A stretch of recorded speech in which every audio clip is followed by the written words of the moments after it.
Good evening, everyone.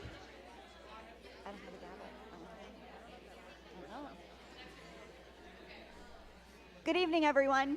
We're ready to start, so we need everybody to take a seat. No gavel. All right, I am going to call this regular meeting of the Collingswood Board of Education to order. Appropriate notice of this meeting has been advertised. Roll call, please. Mr. Chu? Here. Mr. Craig? Here. Mrs. Maya? Here. Mrs. Mikulski? Here. Mrs. Severino? Mrs. Sheridan Celia? Here. Mrs. Sherman?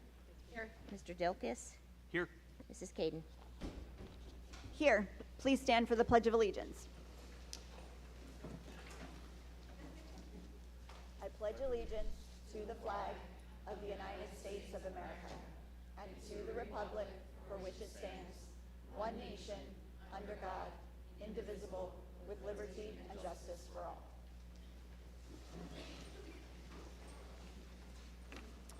Okay, so we had an executive session prior to this meeting, so we need a motion to exit executive session.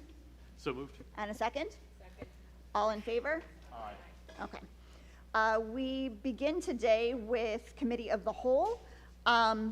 Before we get started on a number of topics that we thought it would be important to cover, I wanted to give Ms. Howell-Turner the opportunity, she's sitting up here with us for the first time, to introduce herself and say a few words. Good evening. Thank you very much. Thank you for the opportunity to join up here this evening. And I want to start by thanking the board and Dr. McDowell for the opportunity to serve. I started on May 20th, so it's been now just over 1 month for me. And I feel really lucky to be in this position, in this district, as well as Oakland. And I want to just share a few reflections as we get started this evening. So in that time, in the last month, I've had the opportunity to visit every school on multiple occasions. While we have significant areas in need of improvement across the district, I want to share tonight that I'm excited and optimistic by what I've seen so far. And I'm going to share some examples. I was in Ms. Hogan's classroom at Sharp a few weeks ago when her 5th graders were excited to tell me that they were done with all their 5th grade math content and were starting to explore 6th grade. And then a few weeks later, I saw those same Sharp 5th graders at their promotion ceremony, which was almost entirely student-led in both English and Spanish. I attended the annual Autism Walk in Knight Park, led by Mrs. Curley from Zane. All district elementaries came together to celebrate Neurodiversity Week and to highlight the strength of our special education programming, pre-K through 12. Ms. Crisafulli has shared with me her graphic design students' tremendous projects and the paw print newspaper full of student writing, art, and humor. I joined middle school field day and got to experience the positive camaraderie easily observed between students and staff. And then a few days later, I visited elementary field day and was truly impressed with the teamwork that I saw. The Collingswood High School student leaders supported the event and were really wonderful from start to finish. Mr. Larmore and Mr. Adams should be very proud. Juneteenth was honored with the first ever assembly, elementary assembly we've held for this holiday. It was a collaborative effort between the borough, district, and PTAs. Middle school and high school graduations were beautiful ceremonies and great testaments to the hard work of students, staff, and families to reach such important milestones. And to be clear, this list could have been much longer. And I keep thinking, if I've seen this much in just a few weeks, what will I be able to say at this time next year? At this point, I visited nearly every pre-K through 5th grade classroom and many at the 6th through 12th grade level. I've met with key stakeholders at schools and the district level, along with PTA leaders and community leaders. We have significant work to do as a district. I know we'll be talking about many of those areas tonight. and I'm ready to roll up my sleeves. But I think it's important we remember that while there's much to be done, there's also much to celebrate. I feel lucky to be in this role, and I look forward to hearing feedback tonight about how we can continue to grow and improve to better serve our staff, students, and families. Thank you. Thank you, Meredith. We're very excited to have you. Yes.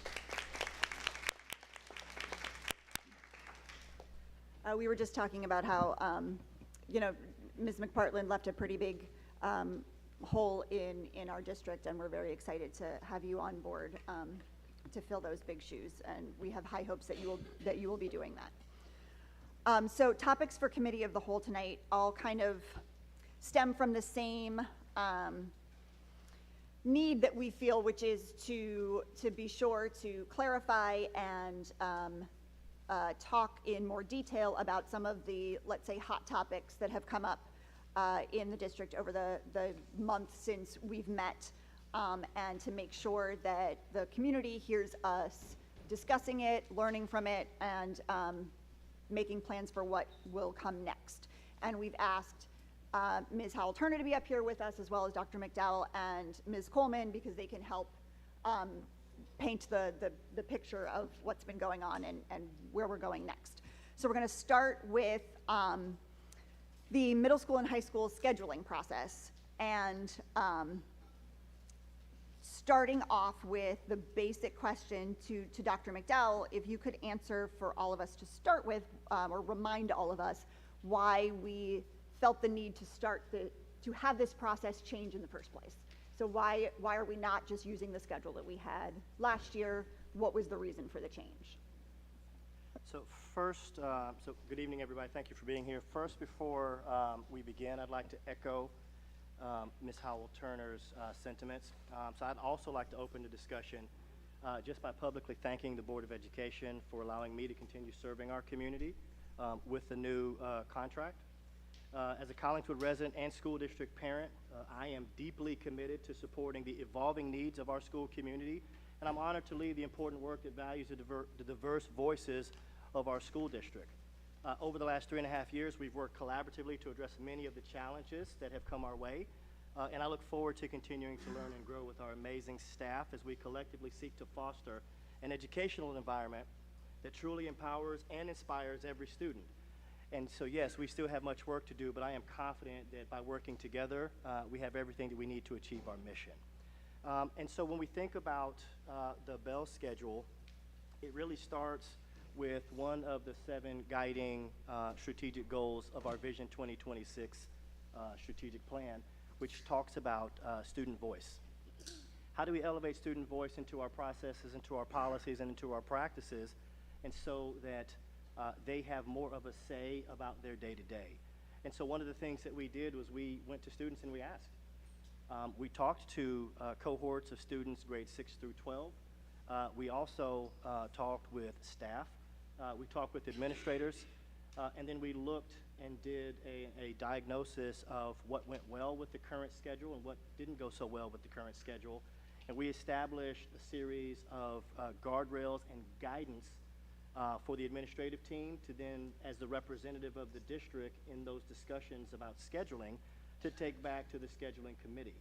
And so per the contract, the scheduling committee is made up of middle and high school administrators, faculty, and staff. And the contract also demands that they meet no less than 3 times in order to review the current schedule, to look at its impact, and then ultimately make a recommendation. And so the district's role and responsibility is to hold the administrators as well as the scheduling committee accountable for meeting the needs of students. And so in some of the feedback that we received was the level of confusion with the different days, the brevity of the class periods, and that there was a lot of confusion. And so one of the things that we specifically asked for was to lessen the level of confusion, increase the level of consistency. We also asked, to the degree possible, not knowing what type of budget scenario that we would have, attempt to increase the length of the period because in many instances, specifically with the structure of the 8-period day, many students communicated that that was a throwaway day because by the time they got settled in their class, they only had about 20 to 25 minutes of actual content. And so we brought all of that feedback back to the scheduling committee. We released guidance to the administrative team in October, and so I think it's important to read the guidance so that we're all on the same page and that we're all clear. And so as it relates to budget, and budget is intimately connected with the Bell schedule, and so they are parallel processes. And so we began the budget planning process in October to give schools sufficient time to engage with their students, engage with their families, engage with their faculties, and put their best foot forward in terms of recommendations, which are not due until December and then are defended in January. And so planning expectations, number one was to identify your priorities, collaborating with faculty and staff to establish budget priorities for 24-25 school year. Number two, inform your school community. Please be transparent about the budget process and share with your school community how programs and services will be determined for the upcoming school year. Number three, review and analyze student data. All schools should focus on reviewing and disaggregating their local data to identify varying bands of student performance. This will help schools determine appropriate supports and program offerings for the 24-25 school year. Number four, build your master schedule first. All schools should work with their faculty and staff to draft a learning schedule that meets the needs of their students with a heavy emphasis on acceleration and alignment to organizational goals and objectives. Specifically, designing a student-centered schedule that focuses on the daily learning experience of students, not designing a schedule based on current staffing levels. Factoring in collaborative planning time or common planning time for teachers, and then ultimately, based on wide community feedback, eliminate the need for non-contractual early dismissal days. Align your staffing plan to student needs. The master schedule should drive the staffing plan requested. Please make sure that decisions are based on student needs opposed to past preferences. Individualized approach, draft the master schedule based on your school's specific needs. Be innovative and flexible whenever possible. Consider your pain points. Where are your areas of concern this year with the schedule or your delivery of service? Work with your faculty and staff to address your pain points in your updated schedule and programs for 24-25. And then ultimately, maximizing the resources available. Strategic spending is not about creating winners and losers, but trade-offs may be necessary. All funding should lead to positive student outcomes, and resources should be allocated based on what directly assists students in the best way. And so those were some of the core pieces of feedback that were provided in October. So can I jump in real quick? Yes. So in October, if I was hearing correctly, and I think I might have missed a few, the directions given to the scheduling committee were to create a schedule that was student forward, had built-in common planning time for teachers, limited early dismissals. Were there any must-haves other than obviously the parts about taking in the budget or the constraints of the budget and staffing? And so one of the pieces was that we wanted to take a look at, and in October, and this is pre-budget, Okay. the feedback was, is to the degree possible, attempt to increase the amount of instructional time per period. Okay. And so that was the only guardrail that we could discuss at that time.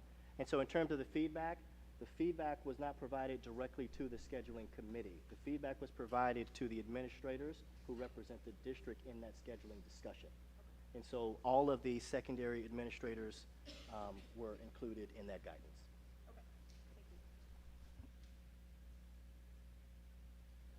And so we knew that we were going to have a challenging budget cycle. We did not know to what extent. And so we wanted to be cautiously optimistic about what we would or would not be able to move forward with the resources available. And so while we were determining this, we also wanted to be forward-facing. And so we organized an opportunity to take our secondary administrators to Monmouth County. I always believe that we should be competing with the top schools because we are not an average school, and so we want to be in that top percentile. And so we went to 3 of the top 20 high schools in the state of New Jersey to see what they were doing in terms of the utilization of time, how were they providing appropriate student support, just to be able to get ideas. We spent the full day there, and the request was their current context is not identical to our current context, but there's always positive ideas that we can take away and then use within our current context. And so the purpose of that was, for one, to get our leaders out of the building, to let them do some vision casting, see what was possible, and see what other students across the state are doing when the flexible usage of time was employed, and then use that in order to guide discussions back here at the local level when working as a member of the scheduling committee. And so that took place in November. We provided additional feedback in January at the request of the secondary administrative team, because we continued to use the term strategic scheduling, but there was, we did not provide a lack of clarity in what that meant, and so we provided examples. And so in those examples, we looked at across our region.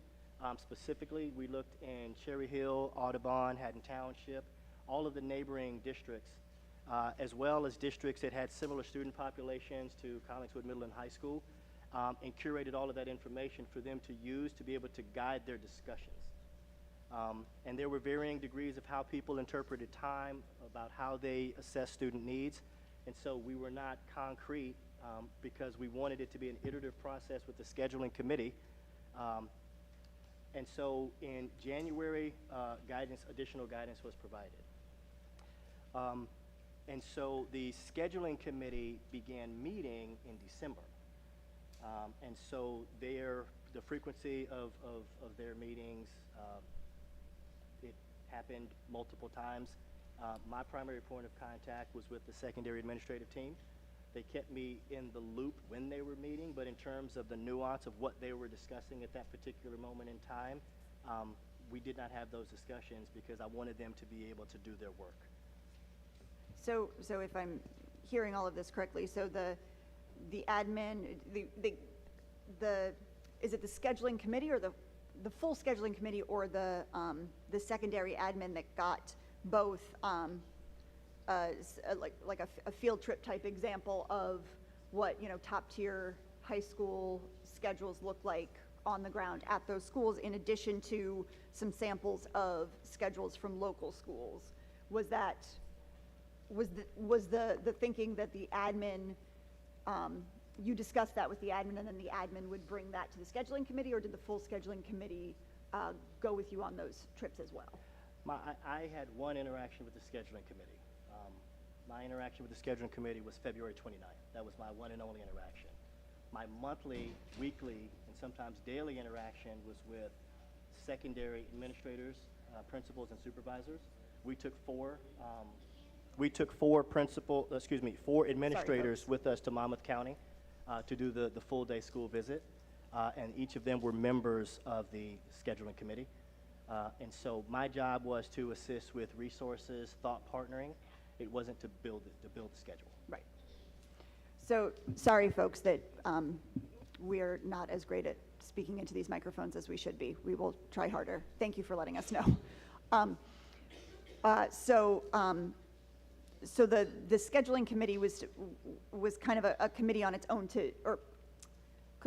ran itself, like they were to meet together to have these discussions based on the guidance and feedback that had been given to the leadership of the committee. Is that a good summary of how things were working? So it's my understanding that the scheduling committee contractually are required to meet at least 3 times, but I set the expectation that 3 times was not sufficient, and that they needed to meet as much as they needed to meet in order to make a solid recommendation. And so my direct interaction has always been with the leadership, principals, and supervisors directly, and it has always been the expectation that they convey or communicate authentically what their needs are based on the information that they have. And so it wasn't a situation where you're going to do A, B, or C. It was a situation where, have you considered, these are some other ideas, here are some additional resources to consider, these are the guardrails that we're attempting to subscribe to. So then the scheduling committee is meeting, you said you met with them in January, and then they're meeting on their own from January to when is a recommendation expected, I guess? I know, or maybe you want to speak to, I know budget issues came into that. So on February 29th, I met with the scheduling committee just to get a check of where they were in their developmental process. We had a discussion. They provided additional context that I did not have. And then we stated a holding pattern because at that point we had not received the budget yet.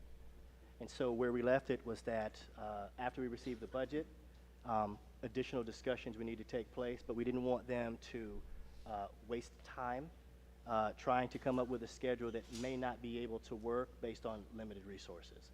And so after we started working through the budget, it painted a very different picture.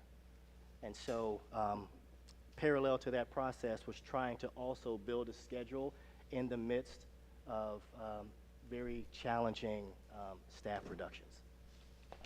And so it was a back and forth because when we had known quantities, those were changing pretty rapidly.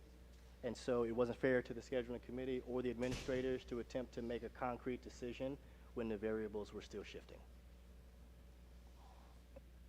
And then, so then at what point did the concrete decision get made?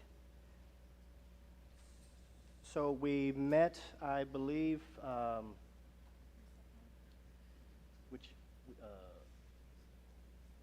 We met on the 22nd of May.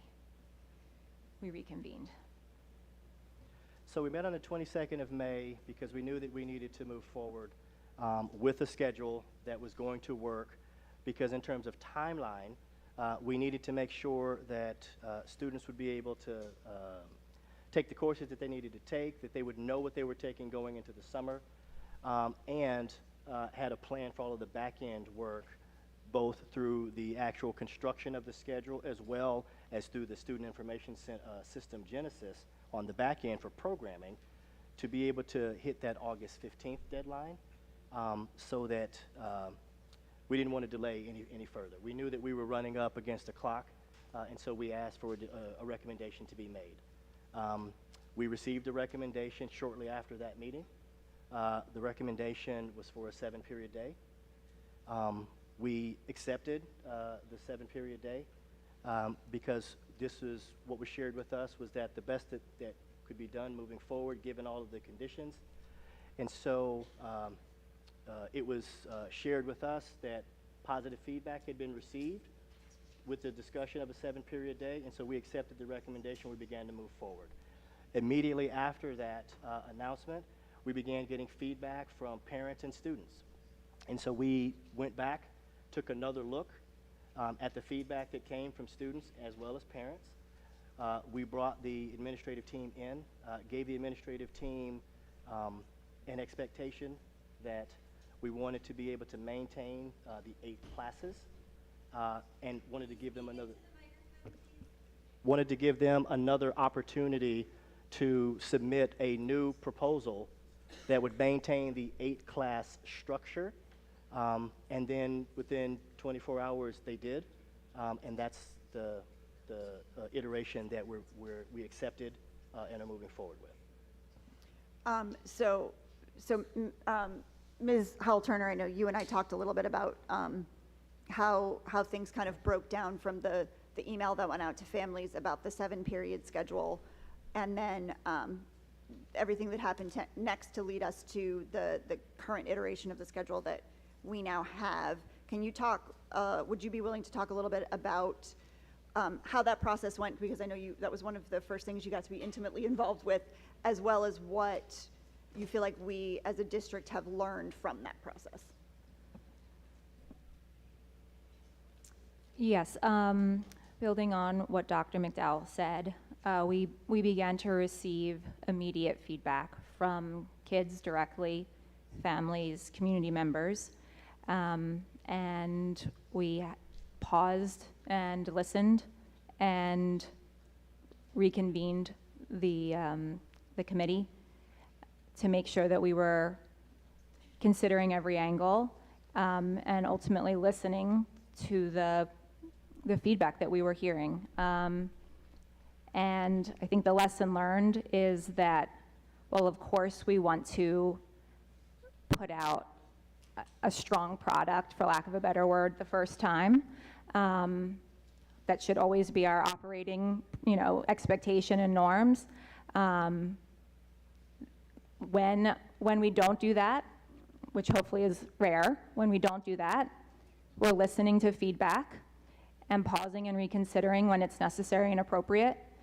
And I think we did that in this instance. I want to, particularly applaud the kids who spoke up.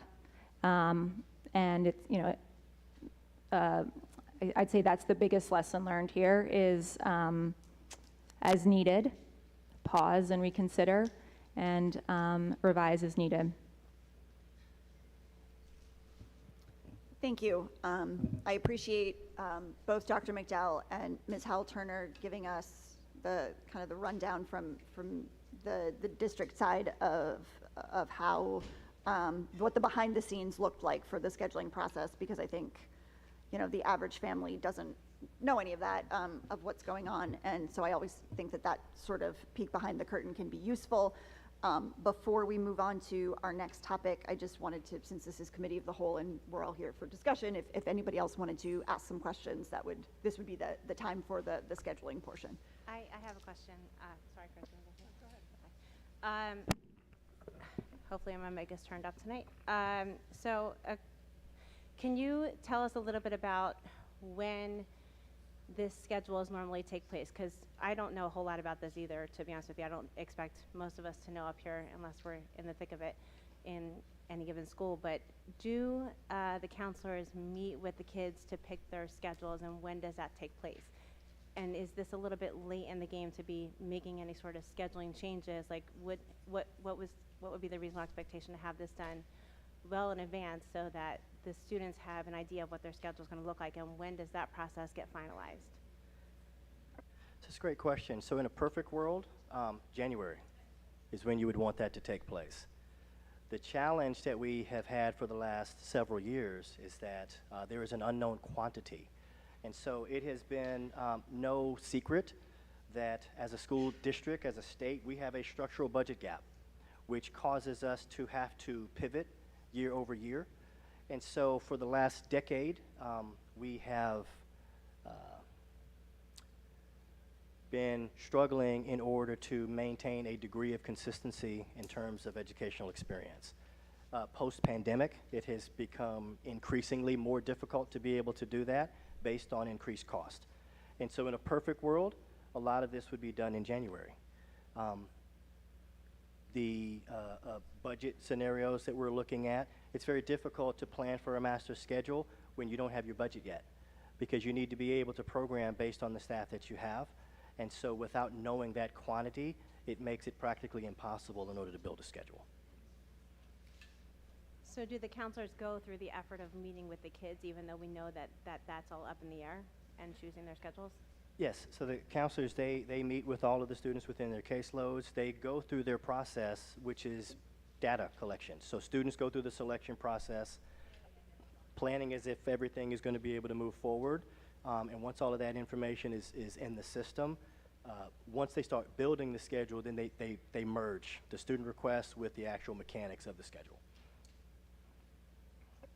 Maybe this isn't the right question to ask, but has anything been lost in the process? Like, do you know of any programs that were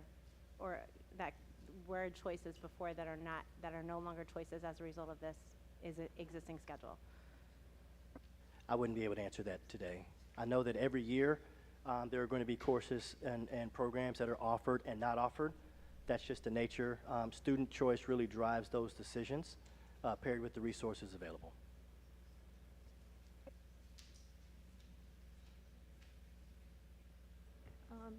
Because the scheduling committee, can you hear me? Okay. The scheduling committee and the teachers were putting forth one schedule. Have you gotten any feedback on the pivot and the 8th period schedule? Is everybody on board with that? Any feedback? I've heard personally positive feedback, both that we paused and listened and gotten thanks on that piece of it, as well as significant positive feedback around the 8-period cycle, particularly from an elective standpoint. That was obviously a huge piece of feedback we heard and that we listened to. And I've gotten a lot of just personally in passing, no formal survey or data collection or anything like that, but just anecdotal feedback from kids, families, and staff that they're pleased with the direction here. Mm-hmm. So, no, that's not how this works, sorry. So with that in mind, and speaking from, well, sorry, this was kind of a follow-up to that one, if that's okay, to what both Kelly and Chris were bringing up, that my soon-to-be junior was one of the ones who gave me some pointed feedback about the 7-period schedule and what he did or did not like about it, and also made the point that as a junior, he's had a different schedule every year he's been at Collingswood High School. And so I guess the question on behalf of him as well as myself, that so if the schedule is driven a bit, at least in part, by the budget, which I think is a bit also of what Kelly was getting at, is there any way to guarantee, or maybe not fully guarantee, but how do we feel about this, the current iteration of the schedule, and could it be one that could live on past this particular year? Yes, it could. And so the current iteration provides a degree of flexibility, and so there may be a tweak, a minute here, a half a minute there, but in terms of the mechanics should hold for at least the next several years. I mean to jump in, but I just felt like it really went off of that one, but then you two figure out the next. Dr. McDowell, just so I can understand the timeline. So you said that you met with the scheduling committee on February 29th. All right, and that was prior to the information. Isn't that right before the information regarding the budget comes out from the state? Yeah. It's like right about there. Okay. So at that time, during that meeting, did the scheduling committee? Okay, sorry. Did the scheduling committee give you any ideas of different drafts that they were coming up with, or different ideas about schedules at that time, or was it just like a touch base kind of a meeting? So at that time, what was being discussed was to maintain the current schedule. And so at that particular moment, it wasn't an outright no. It was we needed to pause in order to actually take a look at the budget to then continue with levels of discussions. But what was being recommended at that particular moment in time was maintaining the current schedule. And then it wasn't until May 22nd that the committee came up with other ideas about the different schedules? Okay. One of the pieces of feedback that we had seen recently, or I guess had been coming through this year, and maybe this is something that's been talked about in the past, is the ability to differentiate the schedules between the middle school and the high school. Is that something that is potentially possible in the future, or are there obstacles there that? So this was presented to the administrative team in October. The ability to untether, to have a dedicated middle school schedule and a dedicated high school schedule. Our leaders, they looked at the mechanics around that. They also looked at the finance, and due to the sharing of staff, they did not believe, and the data supported that belief, that doing that in this type of fiscal environment would limit their ability to be able to do the things that they needed to do. And so they opted not to move forward with that. In a perfect world, having a dedicated middle school schedule would be the optimal, and having a dedicated high school schedule would also be optimal. But they did look at that, and it was determined that that would actually take more away from students. And so the recommendation from the middle school and high school administrative team was to not do that. Has there always been a scheduling committee? Or is this a new committee, or is there a? I mean, it's existed as long as I've been here. I mean, if you recall, last year when we were talking about schedule, we put an RFP up for approval, and for the district to be able to provide technical assistance and support if the school needed it. That was talked down. It was still approved, but it was talked down, so we never acted upon that RFP. And so what we ended up having to do was to the interim or the acting counseling supervisor, we contracted with her over the summer in order to provide the school the support that they needed. But that's always been a scheduling committee ownership piece, with the district lending support whenever possible. So there's always been an internal scheduling committee that has set the schedule for the middle school and the high school. I'm not sure how long it's been on the contract, but that But- was what was shared with me. Got it, okay. Since I've And been here. then there's faculty or teacher representation on that committee? As, Yes. Okay. Yes. I just want to make sure. Okay. Okay, thank you. Speaking of people on the committee, I had a question. In terms of the schedules, the guidance department are the ones that meet with the students to develop the schedules. Am I right about that? Not to develop the schedule, but to do the course selection. Right, right. But to do the course selection Right, process, yes. right. Are they on the committee at all? Any members of the guidance department? Yes. I think it might also be helpful just for people, because understandably this can get very confusing. So we're talking about two different scheduling committees, right? So the one that has been the focus of this particular conversation for the most part has been the Bell Schedule Committee. So what kind of timing, length of classes, schedule is going to be coming out. But then there's another committee, or there's somebody who has to do the master schedule. So that is which classes will be offered and what periods throughout the day they'll be offered and things like that. So I don't know if it helps to differentiate those, Mary, to your point, differentiate those two kinds of committees, because like the discussion of a new Bell schedule, that's not necessarily something that happens all the time, correct? But the master schedule, that's something that somebody has to come up with every year. Historically, the master schedule has been built by the director of counseling. It's a highly technical and an intimate process that takes months. And so that has always happened at the school level. That's not something that at the district level that we do. But the scheduling committee really looks at just the usage of time.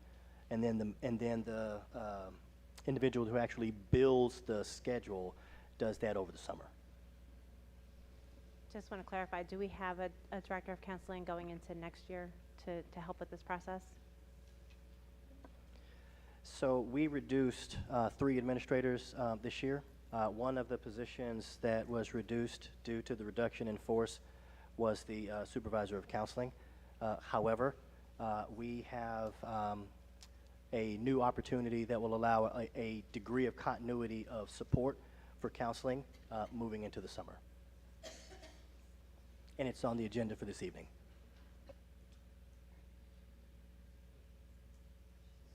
Dr. McDowell, thank you for talking through the process. You talked about the feedback that you received from, and just the discussions that you, I guess, heard from the scheduling committee about the scheduling process throughout the year. I know you also mentioned that you didn't consistently meet with the full scheduling committee, right, after the initial meeting, but you met more with the secondary admin team that is part of the scheduling committee. Is that correct? That's correct. So just to clarify, when you're talking about your understanding of the discussions that the scheduling committee had and their recommendations, your understanding is coming from your meetings with the secondary administrative team. Is that correct? Yes, sir. Okay, thank you. Any other questions about this topic before we move on to our next one?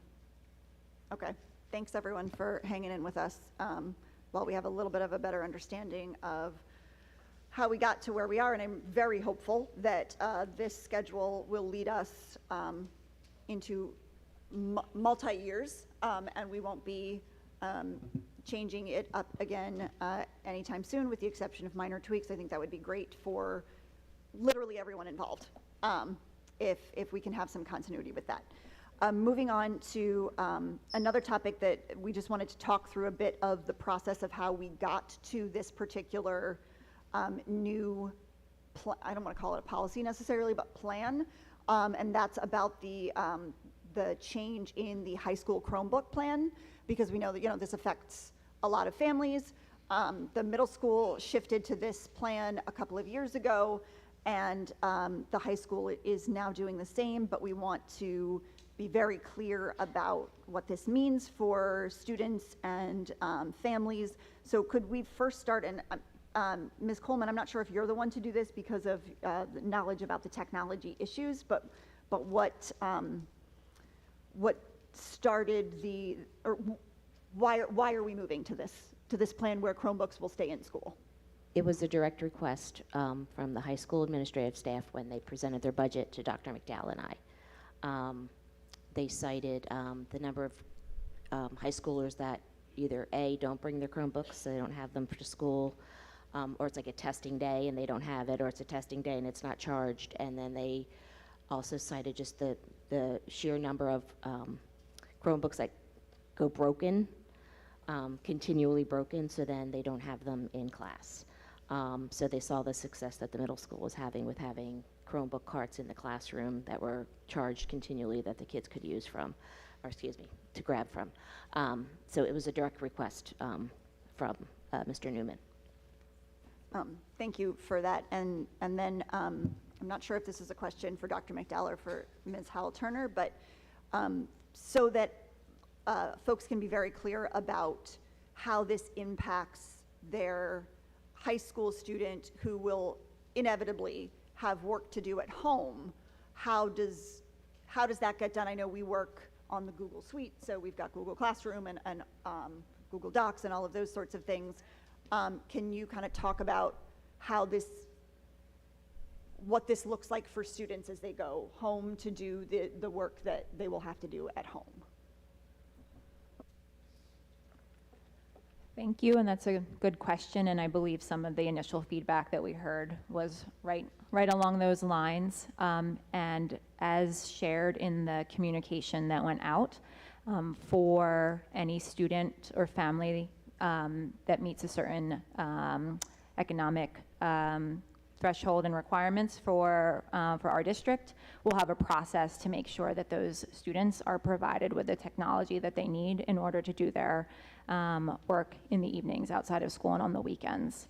And so any families who have questions particularly related to that should reach out directly to their building administrators so that we can make sure that all students who need a device have a device.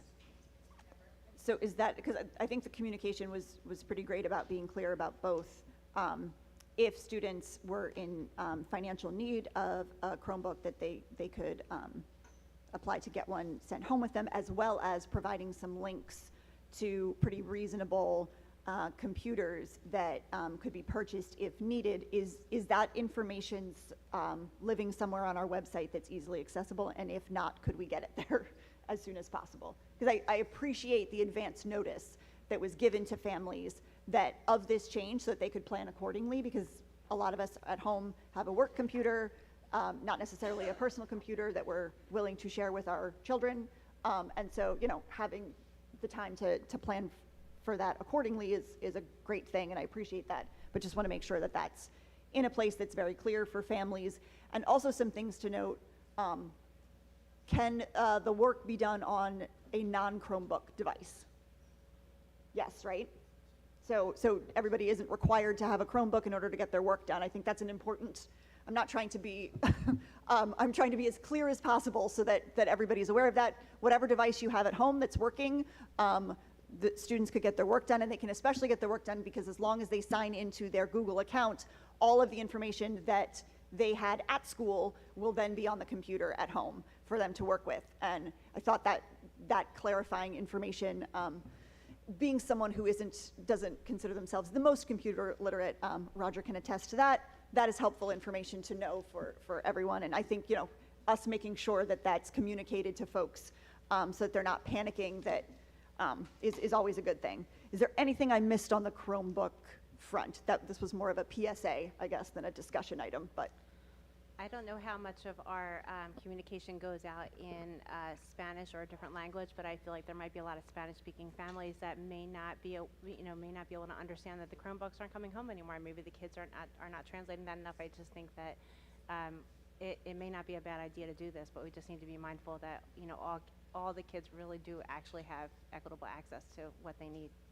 I think the communication piece is huge on that, they may have a computer at home, but they may not be fully aware that that's the new policy, and always making sure to translate important communications like that is Maybe a we best can practice. have like a review, like maybe you can get together with the admin as time goes by, just to see how that's working out, if there's a decrease in the amount of work that's getting done, or any kind of feedback that they can provide in terms of whether or not that's working.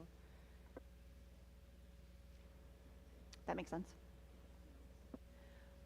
Is this going to impact any sort of, or will there be some sort of established homework policy for the high school?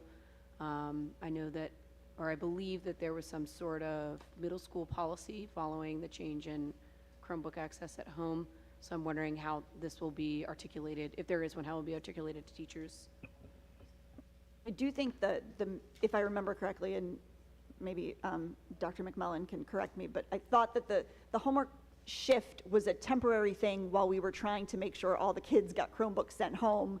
But then it kind of went back to expectations as usual. Is that, he's shaking his head yes for anyone who can't see, so that was correct. So it was a temporary shift in the policy of, like, until everybody gets a Chromebook sent home, the expectation that, work is being done. We're going to soften that a little bit, knowing that everyone might not have a device yet, so maybe for like the first month or so while we worked all of that out.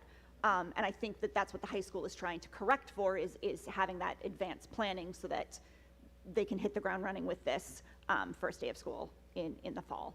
And Meredith, if there was anything to add.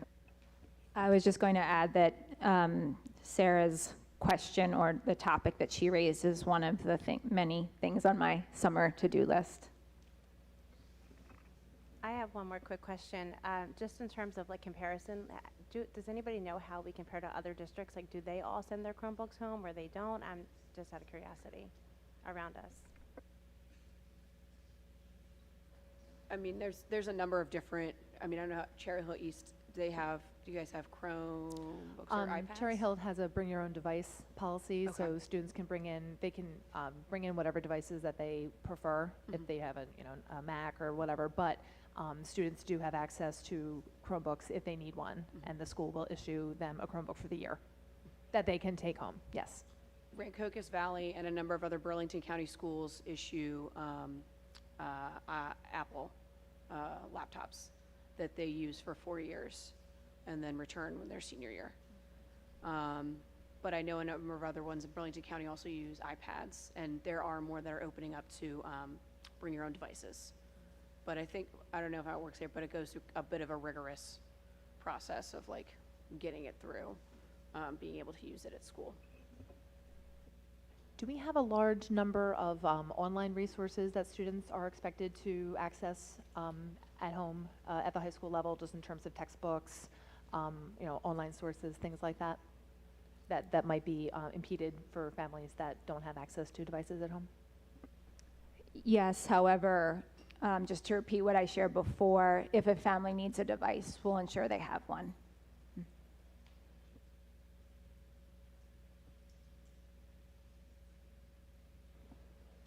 Anything else? Sorry, hold on. So just one point of clarification. And so when we talk about need, what drives the need is the free and reduced lunch application. And so we just want to make sure that we are clear that economic need has to be quantified through that process.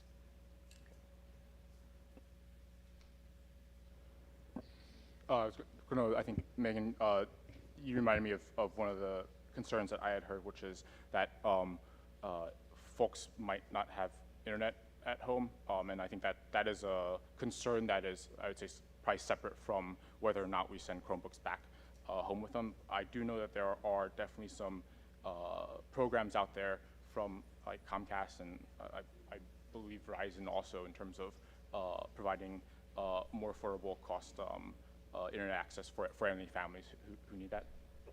I would say that that is one of the many lessons learned during our pandemic virtual learning time, that there are, to your point, many ways for families to get internet access if they don't currently. And so when we post this in English and Spanish, we can add that, some next steps in that vein. So thank you for that question.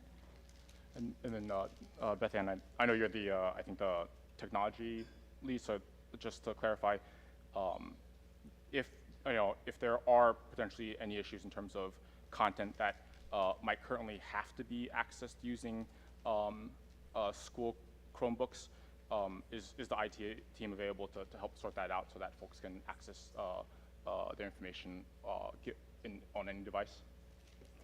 Yeah, we kind of run through those wrinkles on a daily basis in the district, but yeah, our filtering system is very strict, but then we immediately start getting emails from people, I need this, I need this. So yeah, we do have to be very strong and then dial it back for specific sources. All right, awesome, thank you. Just one other thing. I understand the need for it to be quantifiable, but I'm concerned about the folks who the gap between free and reduced lunch and folks who can't maybe afford to buy a Chromebook or a computer, and you're going to have kids not being able to do work at home. So I'm wondering, is there a plan for kids who are going to fall into that gap? Because you know what I mean, there's got to be wiggle room. So there is, and so the high school administrative team, they do a really good job of discerning on a case-by-case basis. We had several instances this year where students were in need, they fell into this gray space, and they worked it out in order to make sure that students had access to what they needed.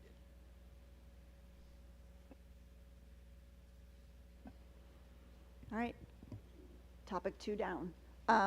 Moving on to another big shift that was happening in our district this past month, and we thought it would be helpful to get a little clarity on the teacher placement process and how that has worked and I'm speaking about, so we went through the process of having a reduction in force, but then that's not the end of the process. Then the teachers that remain and the positions that some of those teachers that were reduced vacated, all of those pieces need to be put together in order to make a fully working staff and schools. So Meredith, could you talk to us a little bit about how that teacher placement process works and how you feel we are now set up to go into the fall? The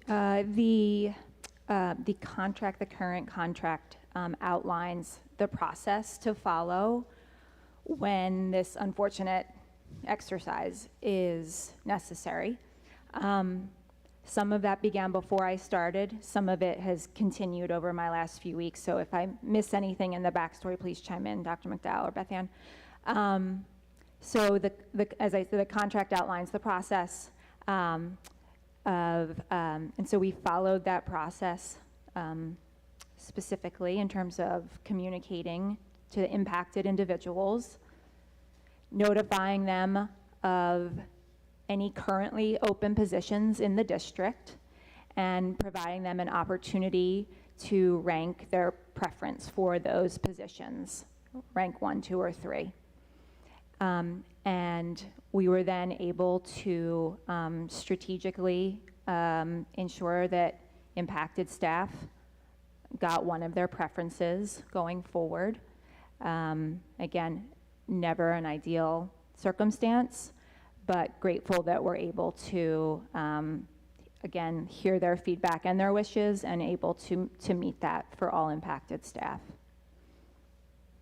So at this point, do all of the impacted staff now have a home and they're aware of that going into the summer and that part is settled, or is there any, is that settled is what I'm asking? They know their building assignments, and very shortly by Friday, we'll know their tentative teaching assignment, yes. Can I jump in here, because I think a lot of folks who aren't in this, like the administration of schools kind of world, it's kind of confusing, I think, what we're talking about in terms of teacher placement. And so because of, so when the rifts happened, so basically when we had to lay off staff because of the budgetary constraints, what happens is that the lowest tenured or untenured teachers have to be let go first. Like that's set in law and also in our contract. And what that ends up doing is that you end up having positions that still need to be filled,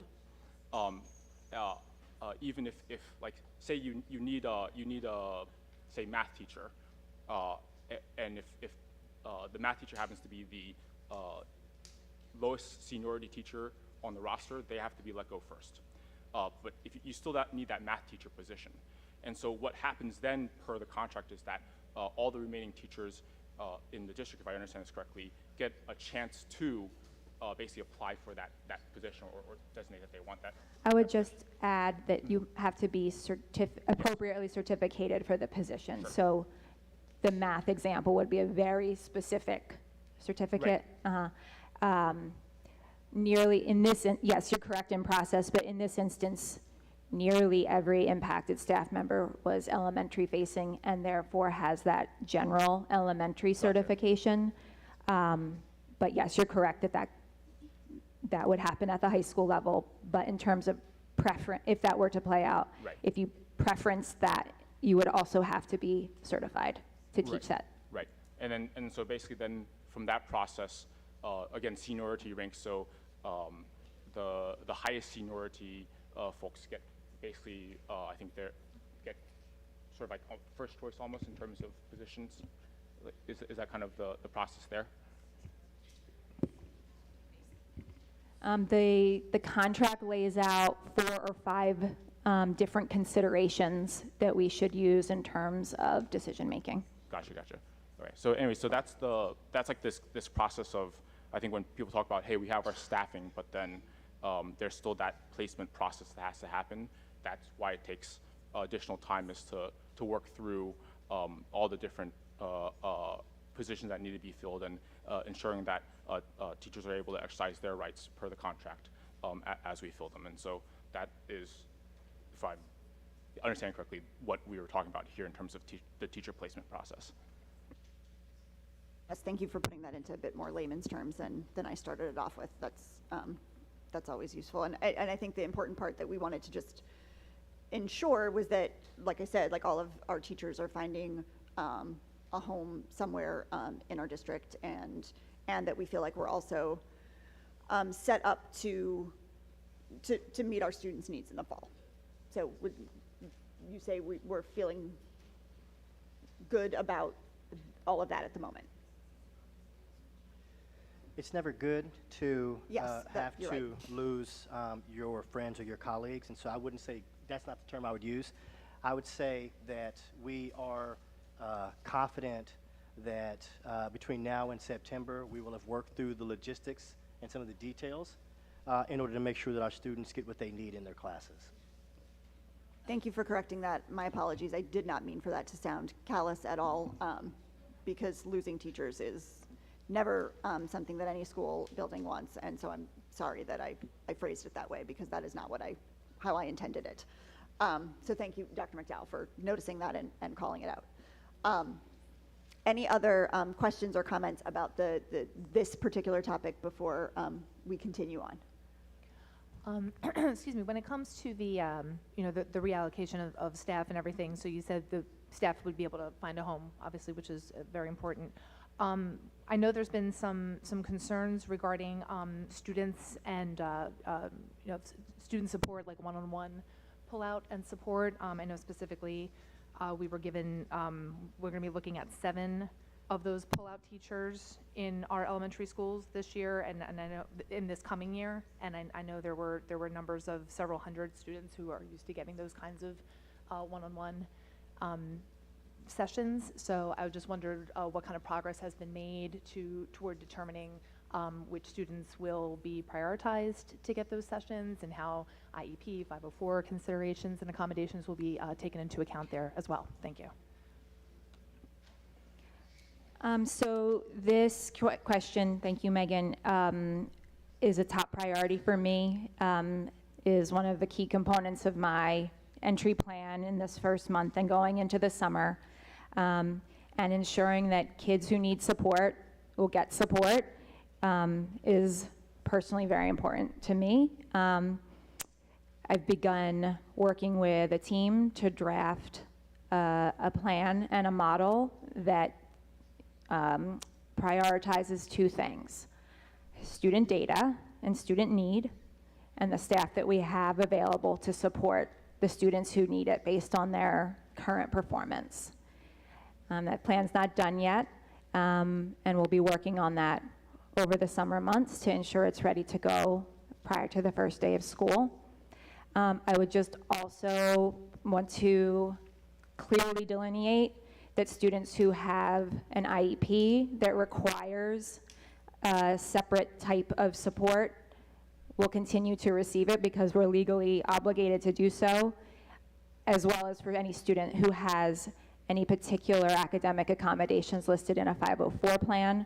We're also, that is a legal document that we're beholden to. So I think I just want to call out those three separate types of student supports. 504 and IEP, we're obligated and mandated. Students who received, general education students who received additional support will continue to receive it if the data indicates that they need that level of support going forward. And we're working through the staffing model to figure all of that out. So actually, thank you. So to that point, so if we're talking about students, which I think there's a significant number of them who have gotten services through the INRS process, if those services cannot continue, will those families be notified that those services will not be continuing into this next school year just due to just sheer numbers and obviously having to prioritize the services that are to which we are legally bound?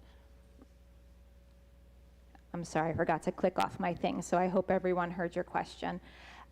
Yes, if there were students in the INRS process at the end of this year that's carrying over into next year, we would continue to serve them at the level, there's like tiers and levels to the type of support we offer. We would continue to provide those students with that level of support into September and October of next year. Thank you.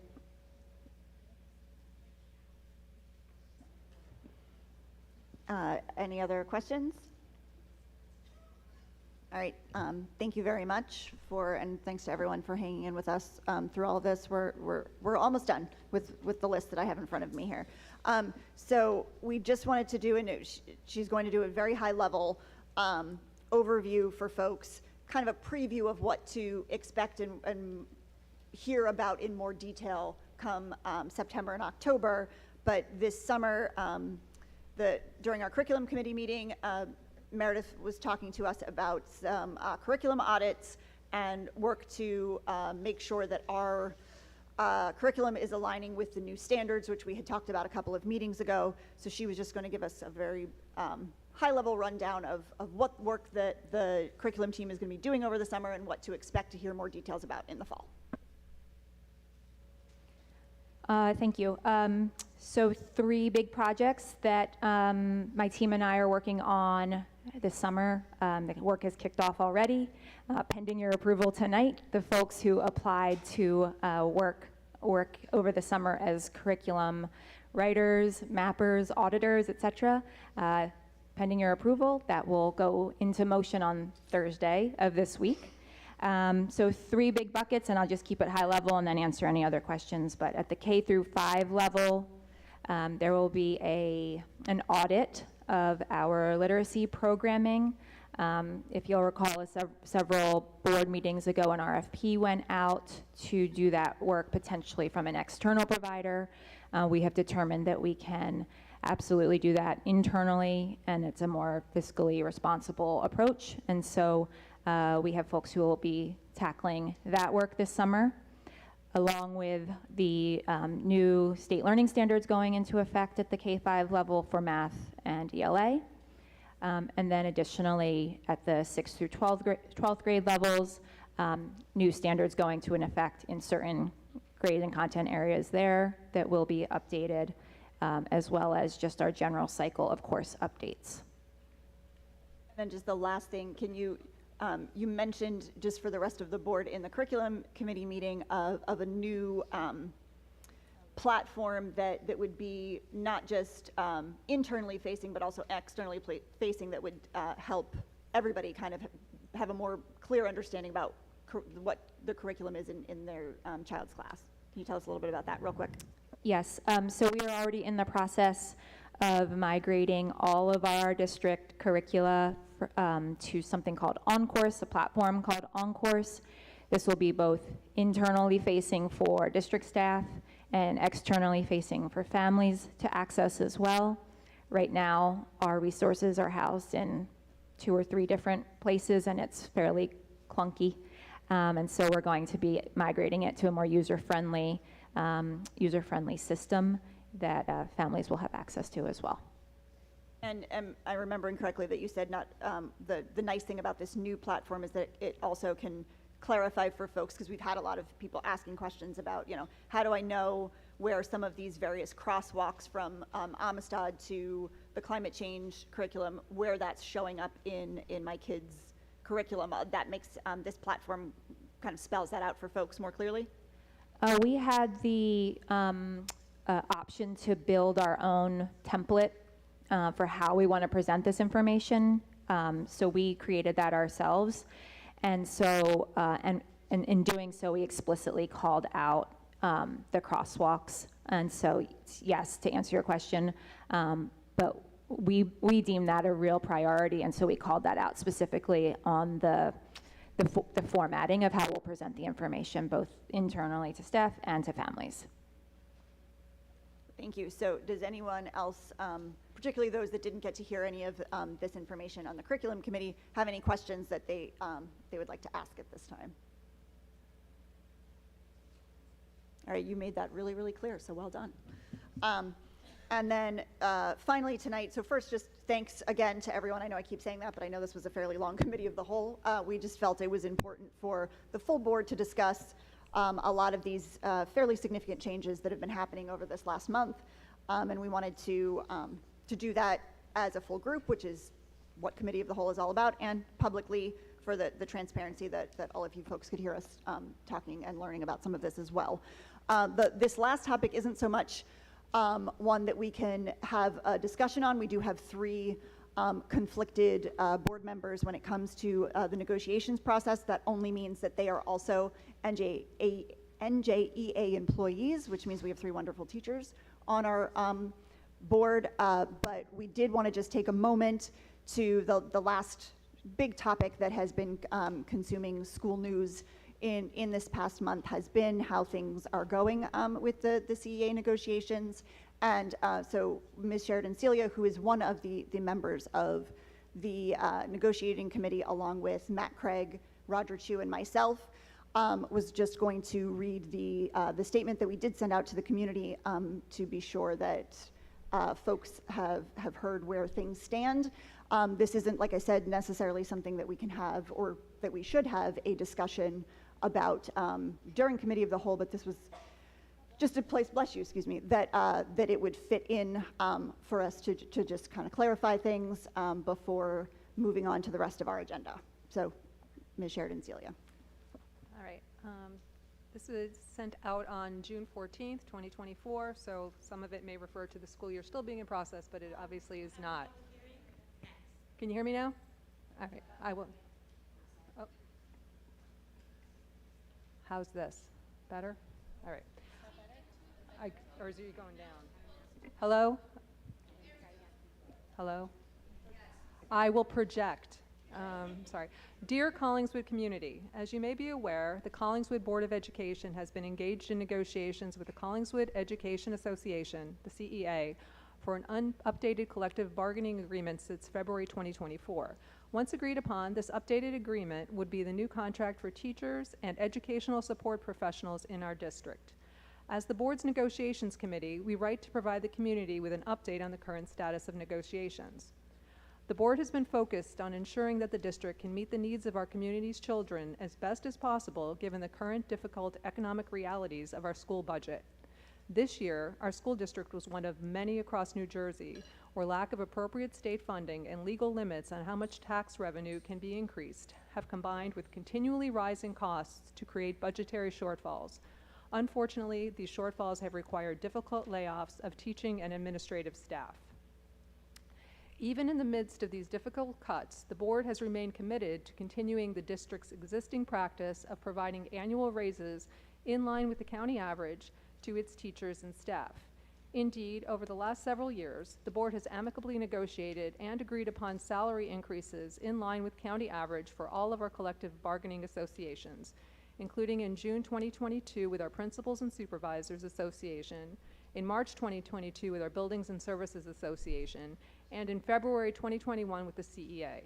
More recently, in June 2023, Oakland Public Schools, our sister district, which shares the same superintendent and business administrator, agreed to salary increases in line with the county average. Since February, the board's negotiations committee has met jointly with the CEA 5 times, on February 28th, March 14th, April 17th, May 6th, and June 13th. As reported in the June 14th, 2024 issue of the retrospect, the CEA unilaterally declared an impasse during that May 6th meeting. The CEA subsequently filed a request for mediation with the Public Employment Relations Commission, PERC.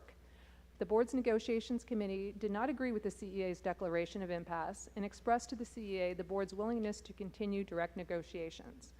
While we met once more with the CEA on June 13th, our next negotiation will be led by a PERC mediator in August, per CEA's request. The board's negotiations committee believes that our offers made during negotiations have been fair and made in good faith. While the CEA has rejected our offers, we would be unable to meet demands for salary increases significantly higher than the county average, because doing so would necessarily lead to additional layoffs and cuts in programming starting in the upcoming 2024-2025 school year. During these negotiations, the board has remained hopeful that an agreement could be reached before June 30th, 2024. However, the likelihood of this timeline now seems slim. We recognize that there may be concerns within the community about what this lack of agreement will mean for the children of Collingswood when school begins again in September.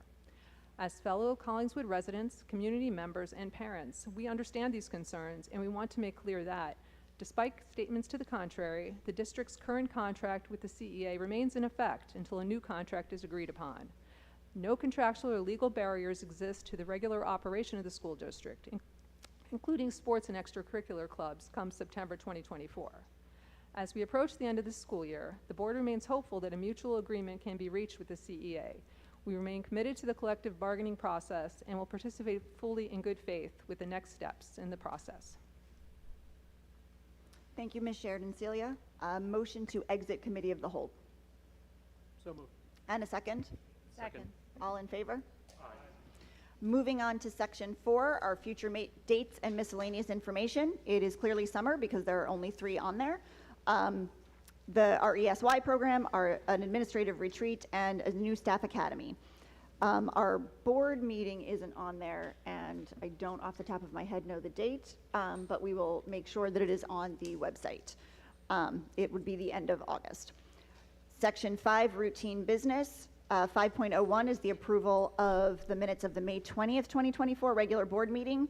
5.02 is a report of contract. So as required, the school district contracts reported, or our report by the school business administrator is submitted to the board, and that is attached for our view. Is this something that we need to roll call, Beth Ann?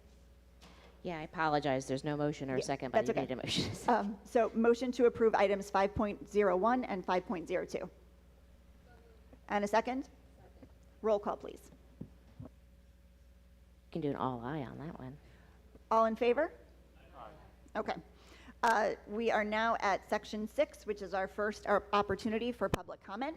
The purpose for this public comment section is to discuss items listed on the agenda. Additional, more general comments may be made later in the meeting. The public is reminded that attempts to resolve all concerns and complaints should first go through appropriate staff members and administrators. The intent of public comment is to give the community the opportunity to provide feedback to the board. We will be actively listening and taking notes so that we can take all that is being said into consideration. If appropriate, clarifying comments may be made at the end of the public comment section. For more detailed responses to concerns, communication may go out later in the week by the appropriate staff members or administrators, or be discussed by the board during future committee meetings. Members of the public are welcome to speak and expected to do so with the utmost sensitivity to everyone in attendance. Please remember that public comment is to be directed towards the board, since this is our official meeting, and not towards the audience. In fairness to all who wish to speak, there is a strict 3-minute time limit. Ms. Coleman has her timer queued up, and she puts it on pretty loud, so you'll be able to hear it, but I will thank you when your 3 minutes are up, and that's how you'll know you're done. Please remember to state your name and address for the record. Wayne Rossi, 114 East Palmer Ave. So I'd like to start by saying that I do think that Collingswood historically has unfortunately not paid its teachers well enough, and I think that's been recognized. I do want the teachers to be paid better.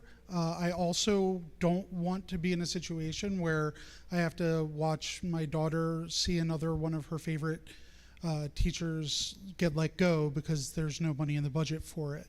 And one of the things I'd encourage everyone here to be part of is that there's now efforts being organized by people here in Haddon Township and elsewhere around the area to work on solving the statewide budget problems that are going on, because I think that without that, unfortunately, something's got to give in the budgeting process, and that's something I'm personally invested in. The second thing I wanted to mention tonight was to make sure that our emphasis stays, while the negotiation process is contentious, we stay with an emphasis on the kids, on the people who are at the center of education, and that we don't lose sight of that, and we don't get bogged down in pettiness, that this is important for everyone. The third thing I wanted to bring up, there's a really good program that I saw. It's Elevating Student Voice, I believe, later in the agenda. It's a really positive program from what I understand, and that bringing out leadership, particularly among students of color, is something that's really important, and I hope that everyone will be backing that, because I think it's a really great program. The last thing I noticed was that this is a little more personal. The computer science teacher resigned, and I hope that that's a position that's going to be replaced. Personally, it meant a lot to me that I had a really good computer science teacher in high school, and that went on to my personal professional career for the last 20-something years. So I would encourage the board to make sure that that's filled and done well. That's what I had for you this evening. Thank you.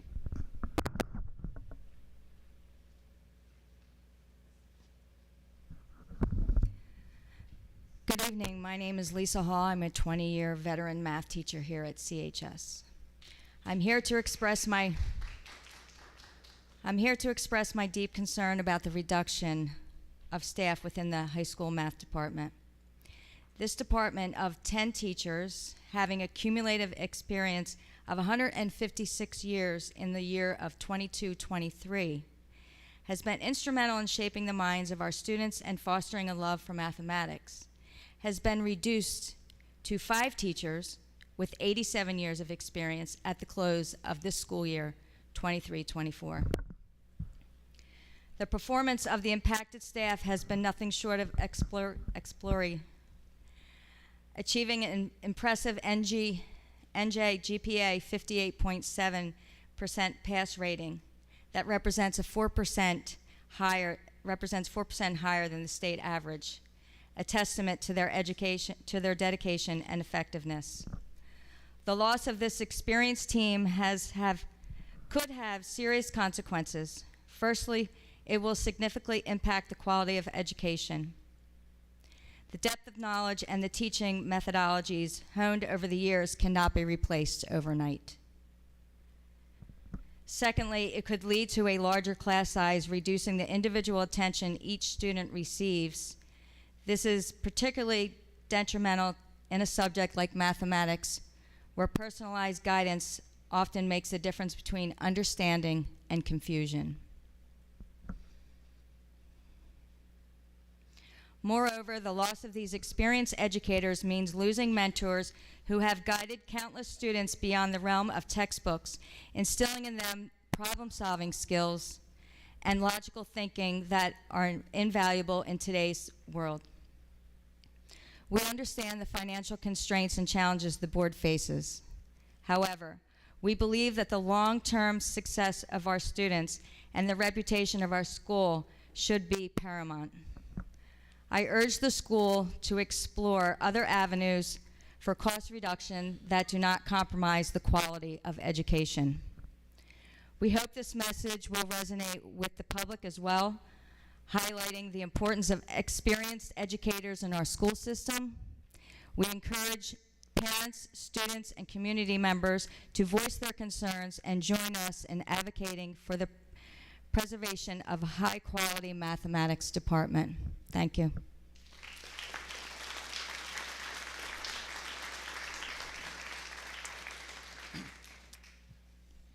Matt Friedman, school counselor, Collingswood High School, items 12.4 and 12.21.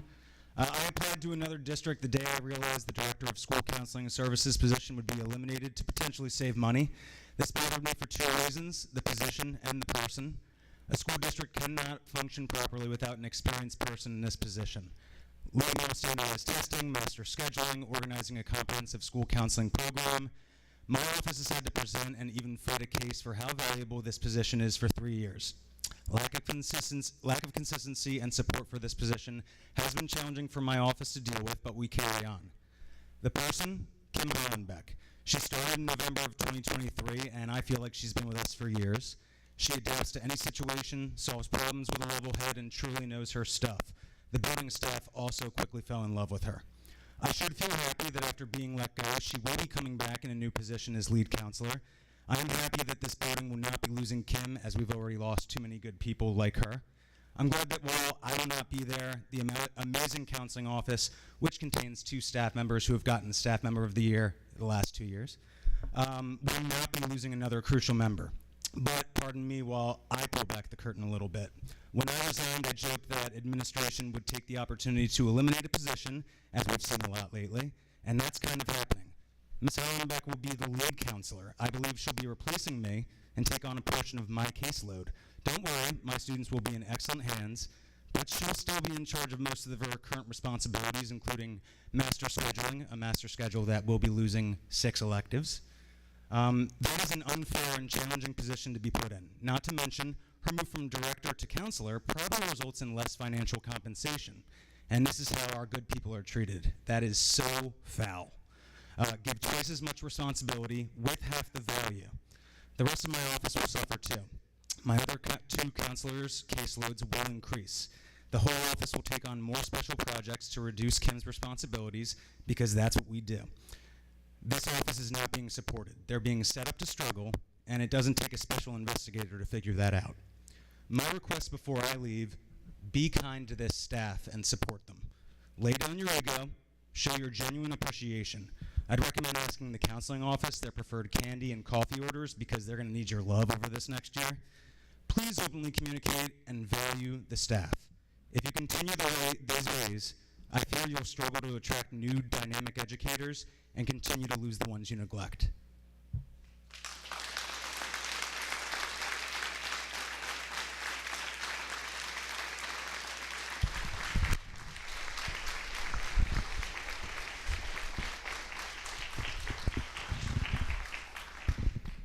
Jeff Herman. I work here at the high school. Collingswood grad, teacher of 8 years.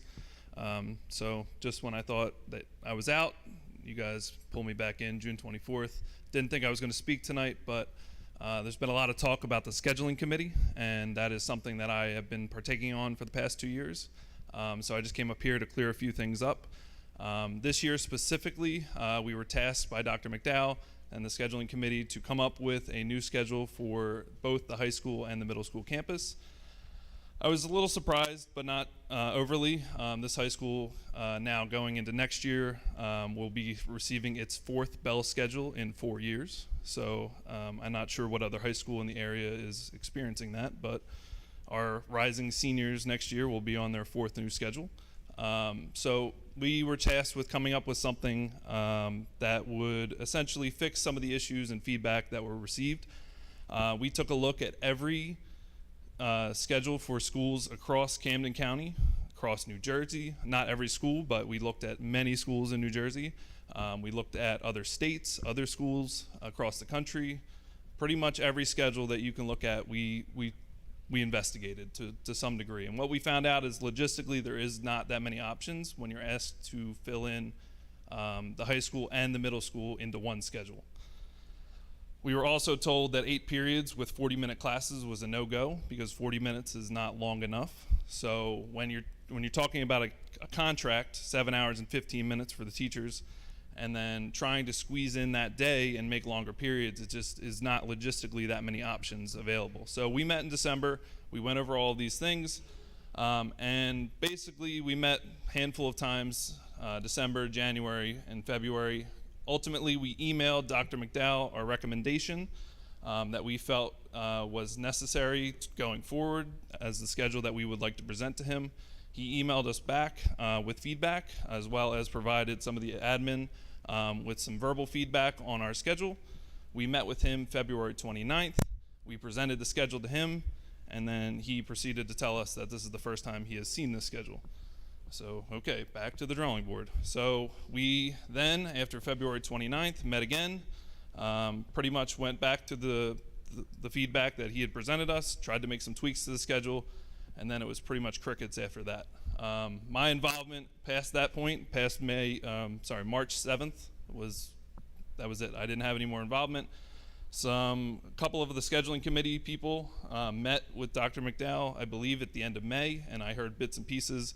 But in terms of us recommending a 7-period schedule, that was not anything that we recommended. We were 8 periods across the board, especially with the schedules that we sent directly to him. And then 7 periods was what I believe we were told we were going with, and then in the last minute we were. Thank you, Mr. Herman. Yep, Thank you for providing that.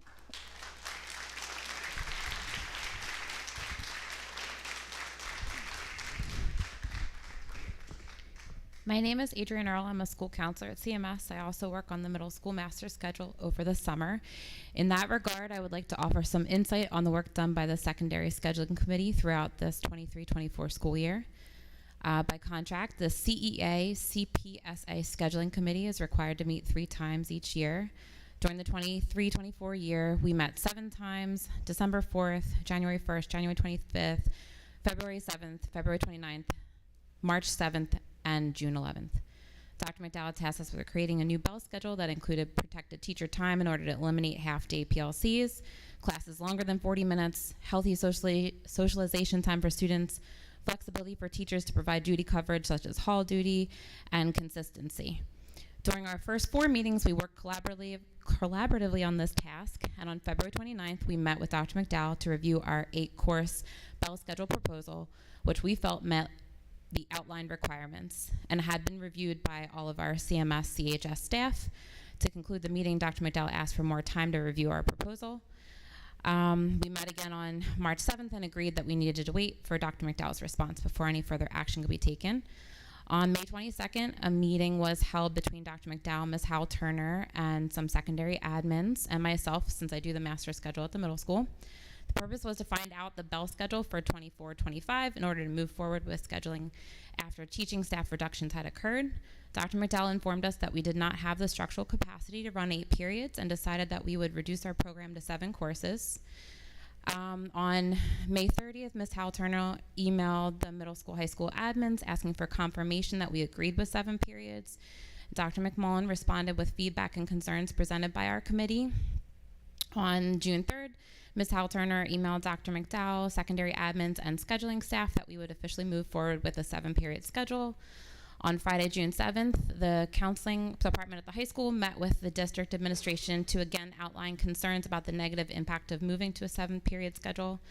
Later in that day, on June 7th, Dr. McDowell sent the district email announcing that we would be moving to a 7-period schedule, saying that the scheduling committee had worked collaboratively over many months, and that teacher and student feedback was extensively considered. That was all true, but the next paragraph stated, we are thrilled to implement a new 7-period instructional day for the 24-25 school year, and went on to cite positive aspects of that. This statement may have been misunderstood, so I think it's worthwhile to clarify that our scheduling committee did not create or propose a 7-period schedule as part of our process. Rather, as previously stated, we were informed by district leadership that after staff reduction, 7-period was necessary due to structural capacity to run 8 periods, and that fact alone is why we needed to implement a 7-period schedule. On June 10th, we were informed that Dr. McDowell requested for our committee to take one more crack at formulating a schedule that would allow students to be programmed for 8 classes. Thank you, Ms. Earle, for providing some context.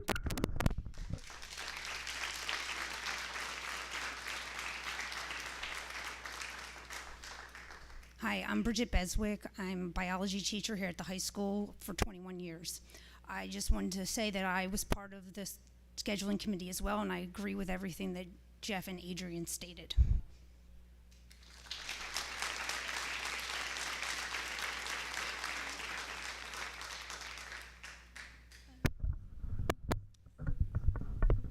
Hello, I'm Flora Letts-Velez from 728 Belmont Ave, and as a former student of Collingswood High School, I just graduated, I felt the need to stress just how important school Chromebooks are. Without them, students would not be able to efficiently learn. School Chromebooks are a guarantee that everyone will be able to receive all of their classwork and turn it in on time. It includes online tools such as Google Classrooms, which allows students to access their classwork and notes from anywhere at any time, and allows teachers, even when they are sick, to still post classwork so no one ever falls behind. Without student Chromebooks, people who aren't able to afford devices or don't have the time to go through all the paperwork to get a school device would struggle severely. And even if sometimes kids forget to charge them or forget to bring them, they'll still be at home ready to be used and charged for use whenever necessary. And I honestly can't imagine a school year without school Chromebooks, considering I relied on them so heavily all throughout middle school and high school, especially during the online years. And as a side note about the scheduling, I obviously don't ever understand everything about the process, but considering the fact that 2 separate committees managed to make what seemed to me like functional schedules with 8 classes, I don't see why we need to shorten that to 7 classes, because 7 classes would be very detrimental. Students wouldn't be able to have nearly as many opportunities to take electives and explore what they like. I was able to enjoy the full 8-class schedule and take a variety of classes ranging from engineering to art to literature to science, and I'm so glad for that opportunity, and I want my younger sibling to have the same opportunity, especially because with that wide variety of classes, it will open more doors for students to go to whatever college or trade school that they like. Thank you.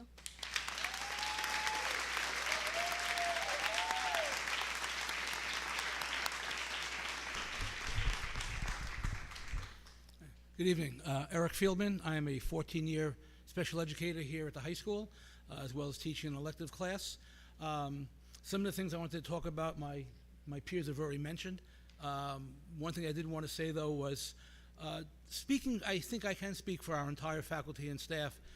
While we're going through these negotiations or lack of negotiations, there is no fear, there should be no fear about the dedication of this staff, whether we have the contract or not, that the children of this district are in good hands with us, and we will fight for them and teach them as we always do, the contract aside. So please feel free that knowing that we are here for your children. That's what we're here for.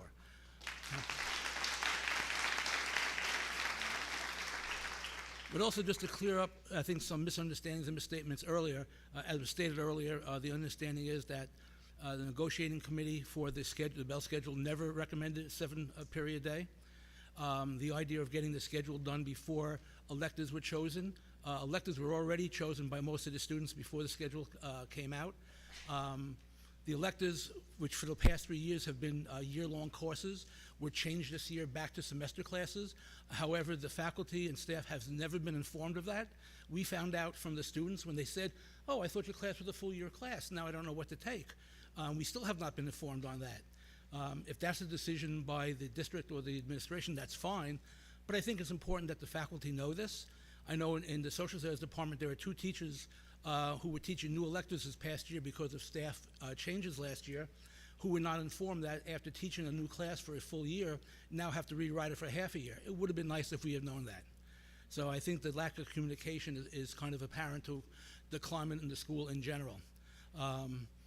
Also, the idea that a lot of the electives were dropped because of lack of student interest. From my understanding from speaking to students and counselors, at least 1 or 2 of the most requested electives has been dropped. So where that comes from, I'm not sure. And if someone can clarify that for me, I would appreciate it. So thank you again for your time, and remember, we are here for your children.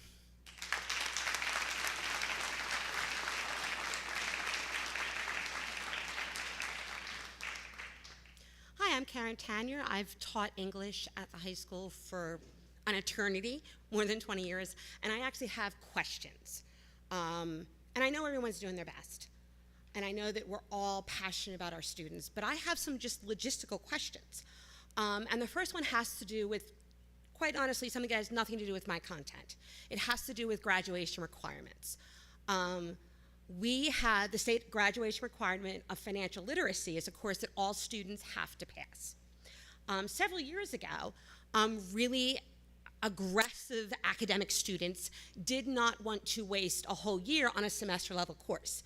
And so we introduced for them an online option for financial literacy. And it worked pretty well. I mean, every once in a while, I, as the AP Lit teacher, would get a list of names from the financial literacy teacher saying, "Could you tell them to do their work?" And I would do it, and they would do it because they're great kids. I was told this year that all financial literacy classes are going to be online, which is troublesome because kids are going to get Chromebooks in classes, but there's not going to be a class for financial literacy.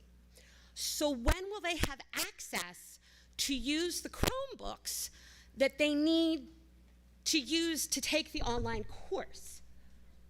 While academically the online course worked very good for these very bright, ambitious students, all they needed was a little prodding and reminding from Mrs. Tanier. This year when I taught the appeal class, which is designed for, or transitional English, which is designed for students who have not met the GPA requirement, I spent a great deal of my time in that class once we met those requirements doing financial literacy for kids who had failed the classroom one, and so they were forced to take the online one. And they knew they had to take it. But these were students who are struggling. They're struggling with organization, they're struggling with understanding, and they kind of needed me to say, "Give me 10 minutes, let me look at the unit. Okay, here's all the vocab words, let me put them on the board and we can talk about them." To expect all students, including special ed students, to take this alone when they're not even gonna have a class to go to get the Chromebooks from? So when are they supposed to get the Chromebooks to do the online classroom for? I'm just really concerned that we are gonna have a lot of students who are gonna be ineligible to graduate because of this change. And again, I know this seems like a really minor change because we already had this online course, but for students who struggle, online courses are often a quagmire. I please ask you to reconsider that. And I'll get back in line for my other question later. Thank you.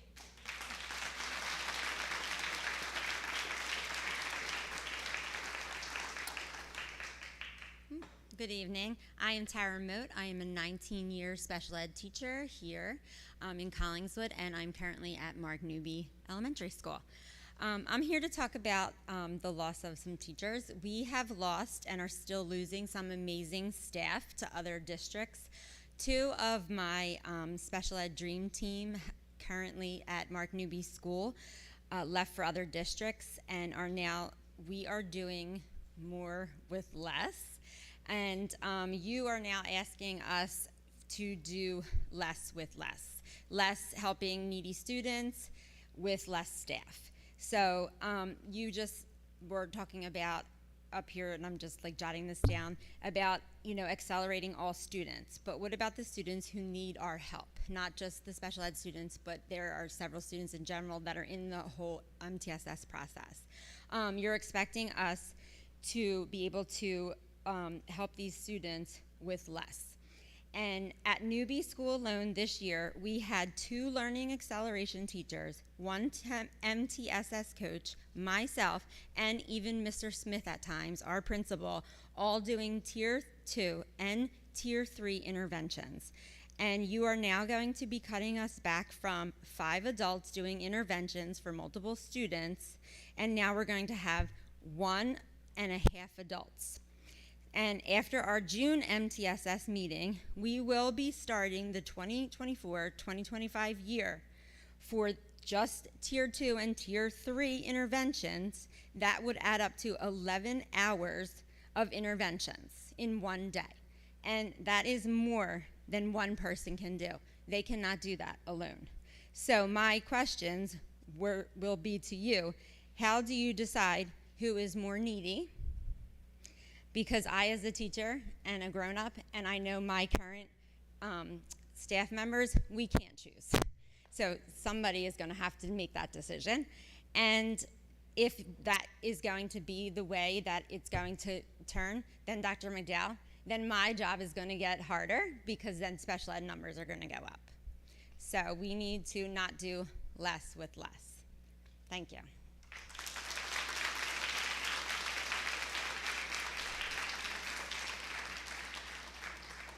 Hi, Sue Angelucci, 130 Woodland Terrace in Oak Glen. Ms. Tanya pretty much asked my question. My child is taking financial lit online next year. She was given a study hall to do the work in the class. She doesn't have a Chromebook. How's that going to happen? Will there be Chromebooks in study halls for the kids to do the assignments? Ms. Coleman, Dr. McDowell, you know, there's a budget deficit, but you two took some hefty raises, and that's shameful. We could have saved more teachers with the money that you took.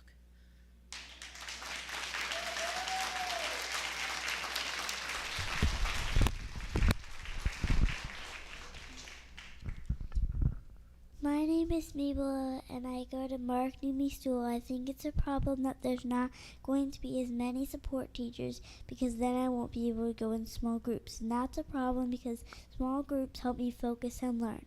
Miss Keck is a really nice teacher, and I think she should stay at Newby. Plus, it's going to be very hard for Miss Bailey to work with the whole building, and not every kid will get what they need.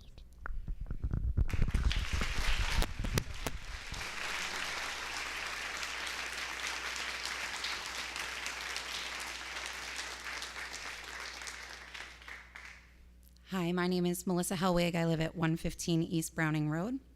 I'm here to speak again today regarding the loss of the academic support teachers in our district, because as Mabel just said, it's going to be a problem. While I realize budget cuts needed to be made, I just cannot understand why cutting important teacher jobs is the decision that was made. When you look at the numbers, it just doesn't seem possible for students to continue to get the necessary support they need to succeed. And Ms. Moat made it even more clear with her numbers, and I'm going to add to that. Not just, I don't know all this specific, but at least for academic support or learning acceleration, whatever, they've changed names a lot. For the last 10 years, there's been around 135 students at Mark Newby School. During that time, there's been 2 of those academic support teachers, at least. Next year, there's only going to be 1 in that specific role, 1 teacher handling the same number of kids as 2 have historically done for at least 10 years now.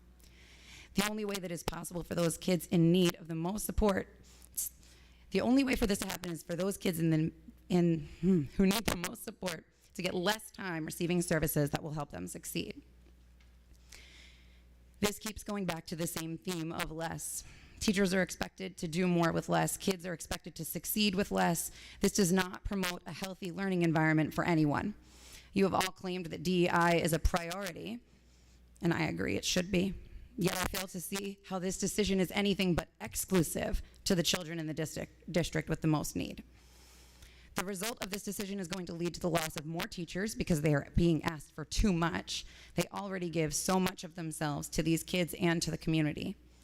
It will also lead to more students falling behind, those who would get services from the academic support teachers as well as those who don't, because there will be more of a struggle for the classroom teacher to get to all of these kids themselves. While I heard that IEPs and 504s will be prioritized, I worry about those kids getting INRS interventions, because if there's no time left after 504s and IEPs are followed according to law, then they will not get what they need. It will also make getting new interventions for students nearly impossible, again putting pressure on classroom teachers to do more with less support.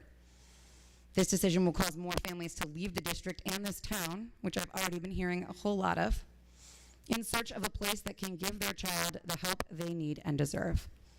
I look forward to hearing a specific plan regarding how all of our students will get the support they need, but I truly don't see how it is possible.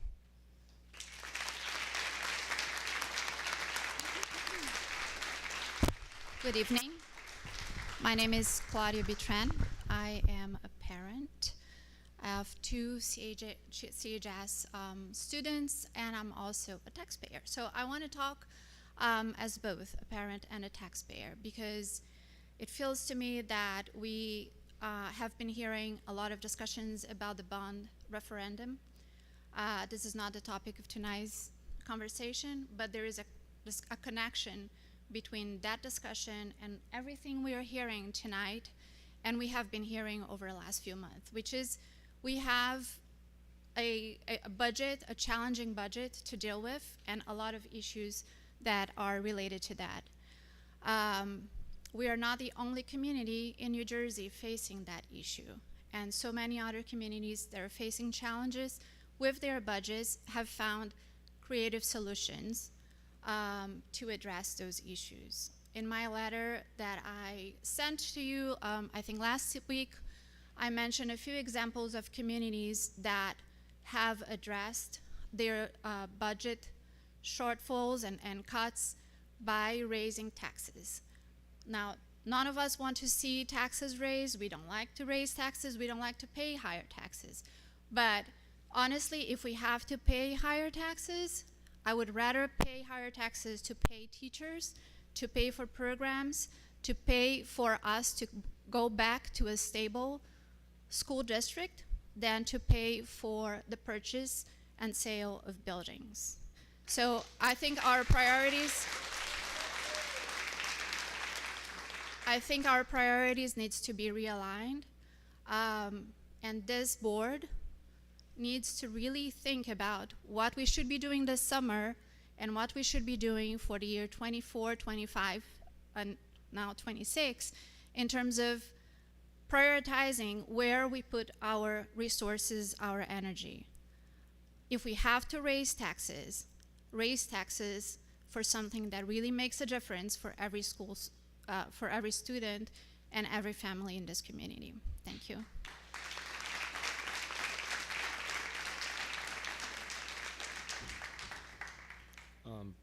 Braden Mikulski, 124 East Nut Ave. I would like to begin by saying that I'm very worried about the teachers leaving our schools for other jobs, specifically Miss Bruner. Miss Bruner meant a lot to me. She always supported me through my 3 years of middle school and helped me, and I will never be able to see her again or talk to her again. She was extremely dedicated to our school and our students. She loved everyone that came to her classroom or even walked past her in the hall. This issue is hitting the hearts of many close people that I know and impacting them in very negative ways. Also, Mr. Friedman was going to be my high school counselor. I know he would have been a good one because he was my brother's counselor, and he always talked about how much Mr. Friedman supported him.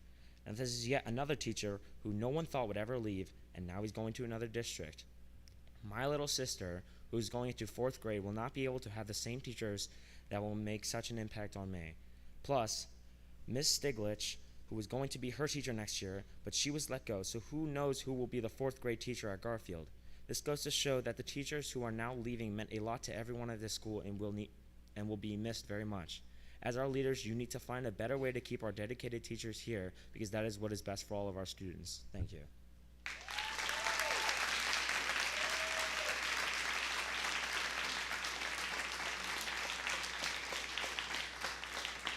Hi, good evening. Lauren Robbins, 114 Washington Avenue. I have a son at the middle school and another son at the high school.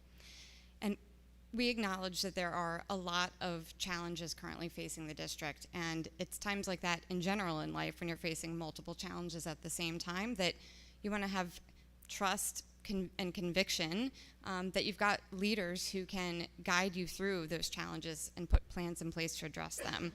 I personally don't have that conviction currently right now, and what's even more concerning to me is my perception that many of the teachers and the staff in the district also do not feel that way. In public forums, including Board of Ed meetings, we've heard teachers get up and speak about how they do not feel valued, how they feel unheard, and how they feel unclear in certain decision-making processes.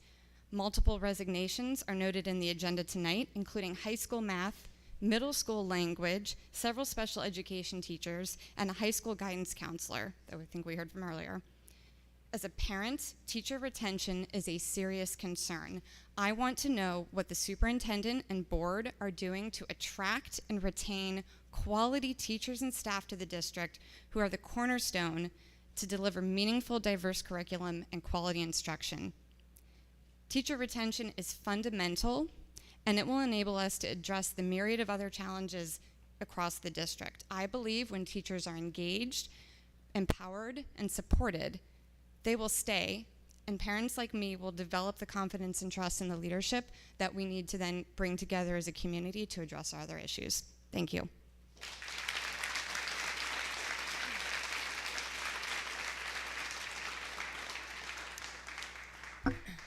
Hi, Nina Anastasia, 170 Fern Avenue. My son went to Tatum, and he is now, will be a 7th grader at the middle school. It's a tough time for public education, and Collingswood is not immune to the issues facing many or even most districts right now. Old infrastructure needs to be fixed, classrooms are overcrowded, we struggle to incorporate technology in a way that's healthy for kids, scheduling is a nightmare, students fight, and so importantly, we continue the work of creating rigorous, inclusive, and safe spaces for all of the children, Black and brown, LGBTQ, white, girls, boys, special needs, everyone, all of the kids, all under our charge. These issues are all important, and we need to be creative and dynamic and multitasking in our approaches to all of them, and we also need fully staffed schools in order to do this. Full disclosure, I speak tonight as a teacher in a neighboring district, and I can assure you that 100% necessary in attacking these challenges, and all of the ones I've mentioned in any district, is the presence of a staff that feels not only properly compensated, but valued for their opinions and truly heard by their administrative teams. Tonight, I'm here to ask, why are so many seasoned teachers leaving our district? What is the plan for attracting new, dynamic staff to our district? What are the incentives for keeping the amazing staff that we already have? And what is the plan for fixing the budget issues that our district faces? As a parent, a member of the community, and a teacher, I'm asking you to remember, value our staff. Please consider what I'm asking. We need fully staffed schools with quality teachers who are happy and proud to be part of our schools, who are happy and proud to work on behalf of the children in our district, and to continue to face the ever-growing challenges presented daily in our public schools. Teaching is not a job for the faint of heart. It's hard and it's heartbreaking. But speaking personally, it is the absolutely most rewarding job out there, and for me, there is nothing else I would rather do. No teacher becomes a teacher to make a ton of money, but it's hard to justify a middle income when you work in a place where perhaps you don't feel valued, you don't feel seen, you don't feel connected, you don't feel part of the solution. I'm not sure what's going on behind the scenes, but I am hopeful that we are treating our teachers with the information we all know is true, that our district can't and won't function without them. Thank you for your time.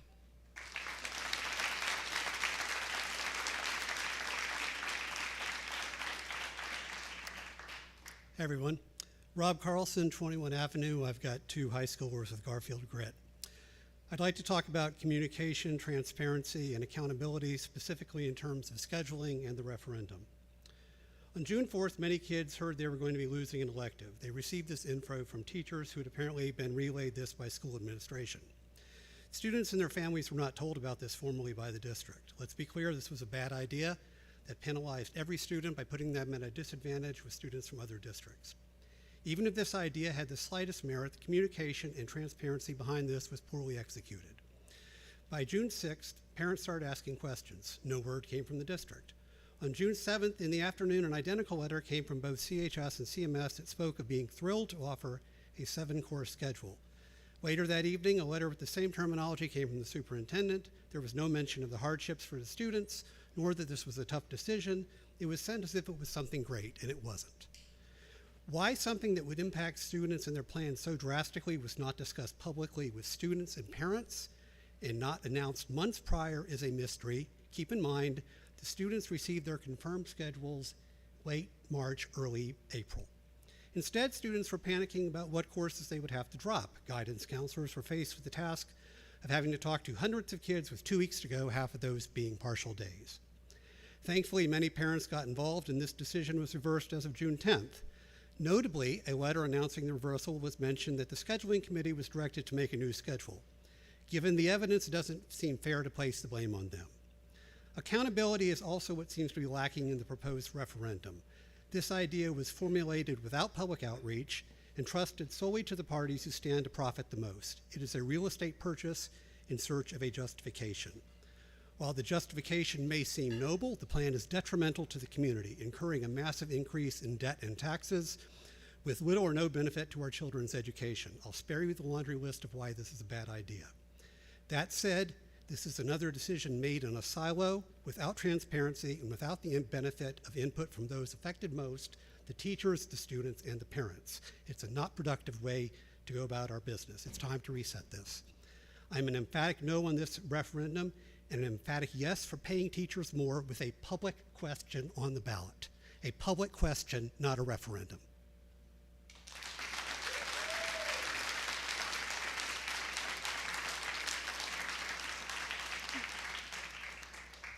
Hi, my name is Liz Young. I'm at 158 New Jersey Ave, and I have a child at Tatum currently.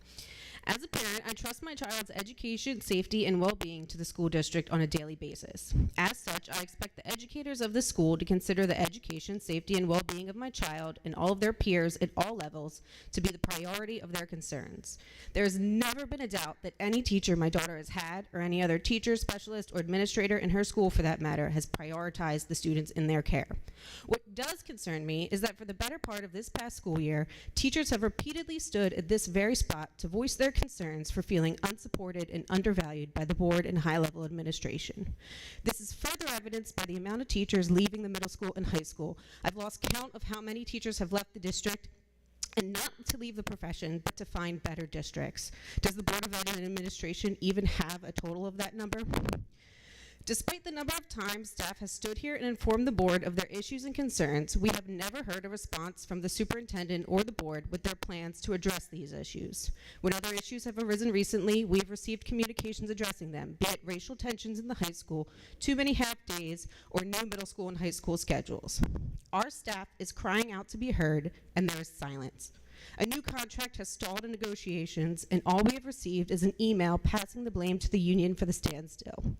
Under the administration of the last 3 superintendents, not once has the teacher's contract lapsed prior to establishing a new one. Staff is paid via grants with no future budget considerations to absorb their salaries, resulting in staff cuts and reorganizing teachers into new roles. If we can't be given an actionable plan for how you, the Board of Ed and Superintendent, are going to start supporting our teachers, then I, and I'm sure others like me, will continue to think that you simply do not care about the education, safety, and well-being of all of our children.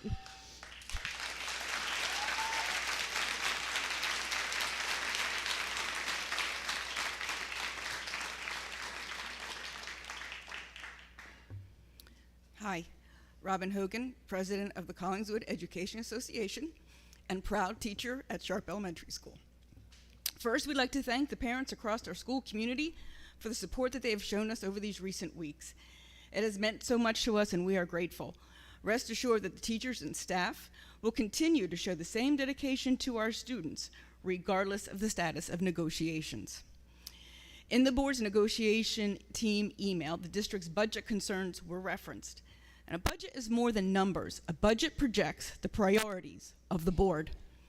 Both the board and the CEA have a stated goal to attract and retain teachers and staff.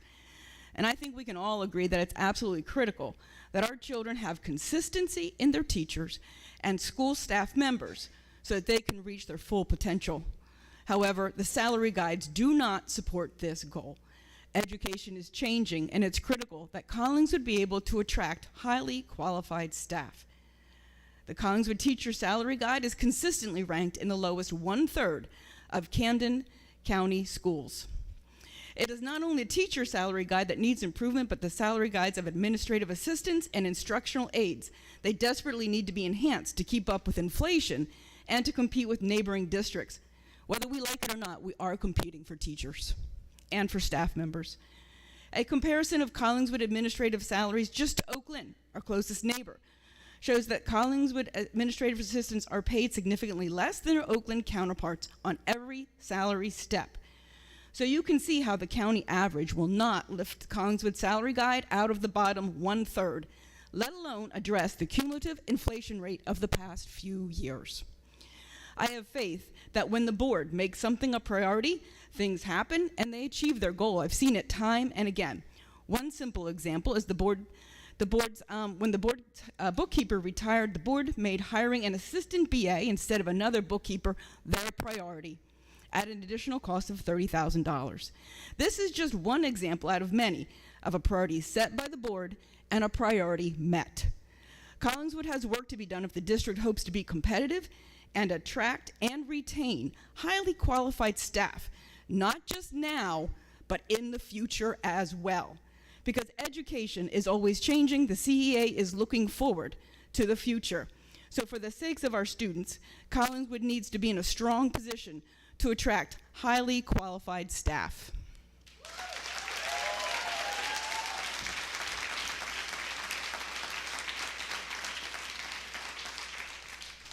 Good evening, Rachel Hennessy, 112 East Narberth, parent at Mark Newby. Ms. Howell Turner, in your opening statement, all of the positives that you make that make you optimistic have one thing in common: our educators. I sent a full letter to the board in May, but will summarize as I have limited time. Also, any concerns I mentioned do not negate any other issues that we are facing as a community. In today's world, data and statistics and bottom lines are the center of focus. Well, data is great, but that does not take into consideration the intangible assets that the educators and support staff in our schools bring to our children. By eliminating an LAS, the Learning Accelerated Specialist, from each school, the extra help our children need will be squarely on the teachers and one LAS for 6th grade levels. That is unacceptable. My oldest child is in 3rd grade now and has only had to navigate her early school years through virtual pre-K and social distancing, but also watched her family transition out of the military and move somewhere where we had 0 friends. When she was in kindergarten, they were hybrid until November, and she struggled with letters and word formation. During kindergarten and 1st grade years, she was able to go in small groups with Mrs. Feely, and the help was invaluable. She now reads above her grade level and loves it. Our teachers work tirelessly to help our children understand the work, gain positive social skills, and how to respect authority. When one child just doesn't get it, that is where our LASs come in, and they're able to break it down while the children are still able to progress along with their classmates. Losing one LAS in the school will be detrimental to our kids and their ability not to follow behind. I understand that there are 2 sides to every story and that financials are above my comprehension. However, I see the intangible value of the LASs like Mrs. Feely and Mrs. Keck daily. I love this town. I love the friends my children and I have made since living here. I want nothing but for us, the community, to thrive and be successful. We didn't want to go to Cherry Hill, Haddon Township, Haddonfield. We chose Collingswood. Our town is losing its sense of community. As someone who has spent the last 15 years of my life serving or working with the military in some capacity, this is very disheartening. I have seen the value of love one can feel when they have men and women to their left and right who would do anything for each other. As a parent trying to get the best for my children and the others in my community, I'm here to bring a voice to some concerns. I see multiple sides of every argument, but do not know how to find a middle ground or how to get people to unite for the betterment of our community.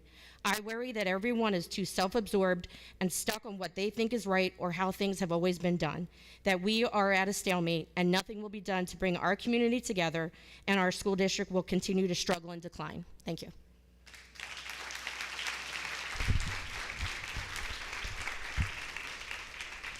Hello, I'm Lori Jackamack, fourth grade teacher at Zay North and Collingswood graduate. For the past 2 years, we had an MTS coach, teacher, and 2 academic support teachers, or accelerated learning specialists. I've had the privilege of working with all 3 amazing teachers, but next year we will have only 1 academic support teacher at Zane. I can never remember 1 academic support teacher in 30 years. I'm here to sing the praises of the 2 academic support teachers we are losing at Zane. Annette Kresge has been in the district for 22 years, 18 years at Zane North as an academic support teacher. Annette works with students in literacy and math, the students who need academic support in the classroom to be successful. Annette is the reason students move from well below grade level to grade level and beyond. She is loved as much in kindergarten as she is in 5th grade. For my class, she single-handedly turned my kids into readers. Kids who hated reading are now asking me to get the newest book for them. This is the power of a great teacher. Her support for students is truly remarkable. She's a master of small group instruction, data collection, and communication. Annette goes above and beyond for her kids. She never misses a celebration and goes out of her way to bring pure joy to everyone at Zane North. And that is the heart and soul of Zane.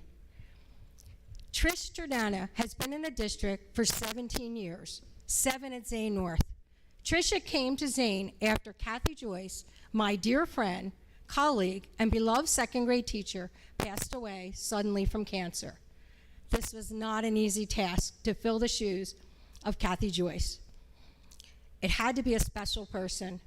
Kathy taught all 3 of Tricia's girls at Zane North. Tricia was the perfect fit for Zane. Tricia came to our school with open arms and a heart of gold. I know Kathy would have been proud to have Tricia as her successor.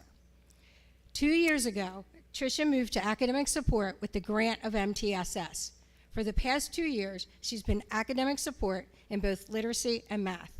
Having Tricia in my classroom for the past 2 years to provide math support has been nothing short of incredible. Students who barely passed math assessments were understanding concepts and most of all feeling confident that they could be successful in math. Thank you, Tricia, for driving all the way from Ocean City each day to support our students. Thank you, Annette and Tricia, for being here for the staff and students so that we can meet the needs of our students. As a teacher for over 30 years in this district, this is only the 2nd time I've spoken at a Board of Education meeting. I asked last time for you not to cut academic support, and we know how that went. We're going to miss Annette and Tricia at Zane North, for they've given everything they have for the students. And there is no time for a proper goodbye to either Annette Kresge or Trish Giordano, as they were told on the very last day of school that they would not be back at Zane North. I want to personally thank them for all they've done, not only for the students, but for the staff. We love you.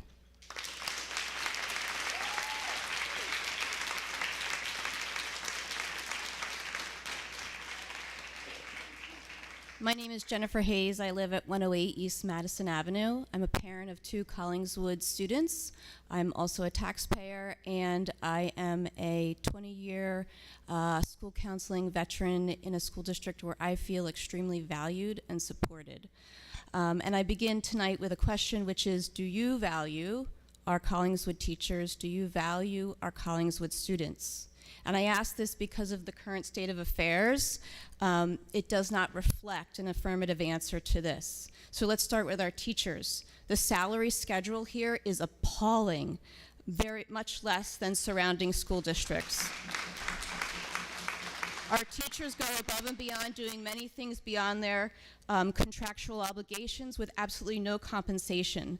The constant blame is being put on state aid cuts. Well, state aid cuts are happening across our county and across our state. But I'm not hearing about this across our county and across our state.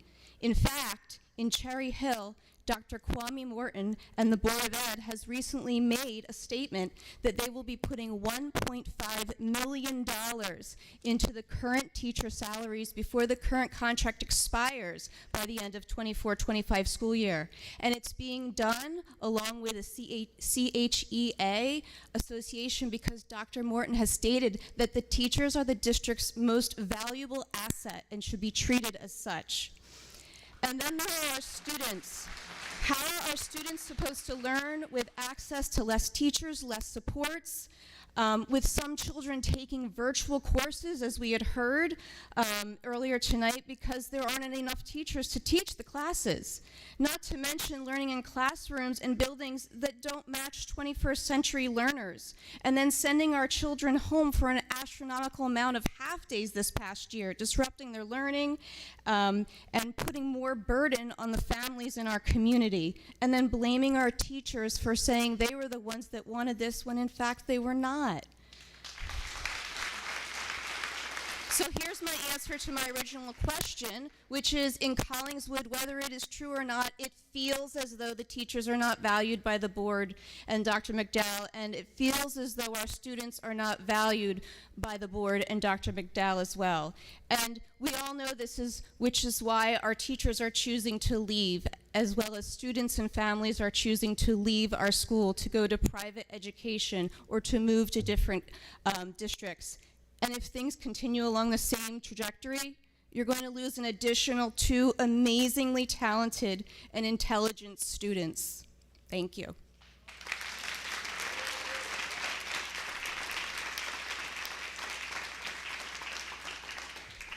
Kate Kemeny, I'm teacher at Collingswood Middle School. I teach math. We are, as everyone knows, one of the lowest paid districts in our county. That's always been the case, though. Teachers stay in Collingswood for the support because we felt listened to and valued. Teachers aren't leaving for the money. If they were, they would have left a long time ago. Consider the math teacher. Neighboring districts paying $5,000 to $10,000 more at that same level of experience adds up to at least $100,000 over someone's career. Let that sink in. We were willing to give up that kind of benefit to our families and our lives because we believed in Collingswood, in its mission, in its values, that it's the place where you want to learn. We felt like a true family amongst our coworkers, our principals, our supervisors. Obviously, the value and respect is no longer as strongly felt as in the past. So many staff that became our family are leaving or have left. Someone asked what that number was. 141 have left in the last 3 years. 108 of them resignations. The mission, the goal of our district is broken. I did an informal survey of 66 honors algebra students that I teach. 24% of them told me their plans for next year included attending a school other than Collingswood. That's about 1 in 4. 1 in 4 of our high achieving students are not going to Collingswood next year. We provide as much rigor as we can to all of our students, and these are the kids that seek it out. The motto of "it's where you want to learn" is clearly no longer true. With a broken district, mass exodus of teachers, plus the ones that have been cut, let me ask you, who will be left to teach our children? I commend those staff who were brave enough to leave and start over when they didn't feel valued or listened to, some after 20 years of being in this district. I'm not that brave. Of my 18 years of teaching, 14 have been with Collingswood, and I'm not starting over. I'm not leaving my family. This is where I'm staying. But I plan to go down with the ship because this boat is drowning right now in loss. Or maybe we can right the ship, work together and not against each other, listen to one another and be transparent. Together, make Collingswood a place where students want to learn and teachers want to teach.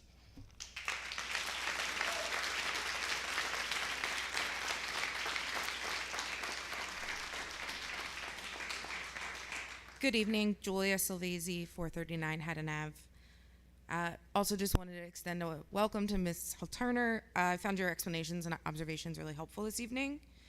I'm holding my own budget conversations in my organization, and one of my colleagues said today, parity and equity are hard. And yes, they are, but in this district, I think we're closer together than we are farther apart. Students have voiced that they do not feel safe and feel valued, and they deserve to. Teachers are voicing that they do not feel valued, and they deserve to be paid fairly. All of our consternation at the district level isn't what's going to change the tide on the whole for this work. I am encouraging the board to keep sharing opportunities to make sure we're using our advocacy resources at the state level. And I know that there is opportunities to engage. I know Ms. Coleman was on one today, and that this collective urgency and angst that we feel can be put to really good use in fighting for a fair funding formula, which gives us the best chance at long-term solutions to the problems we are absolutely facing today.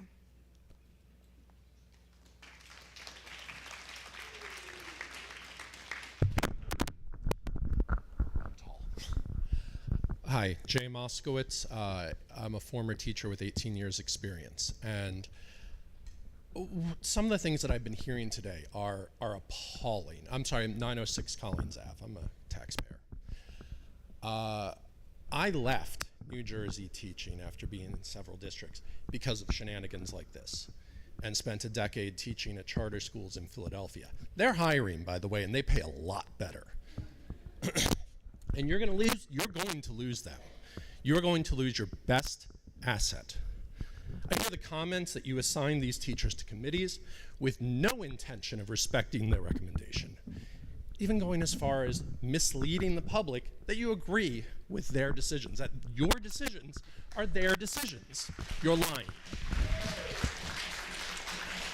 If you are looking for places to cut the budget, they should be coming from upper administration level. The very last place to cut in any school district that truly prioritizes students and learning, and please note here that I'm talking about the student experience. I'm not trying to hold the teachers, but you should.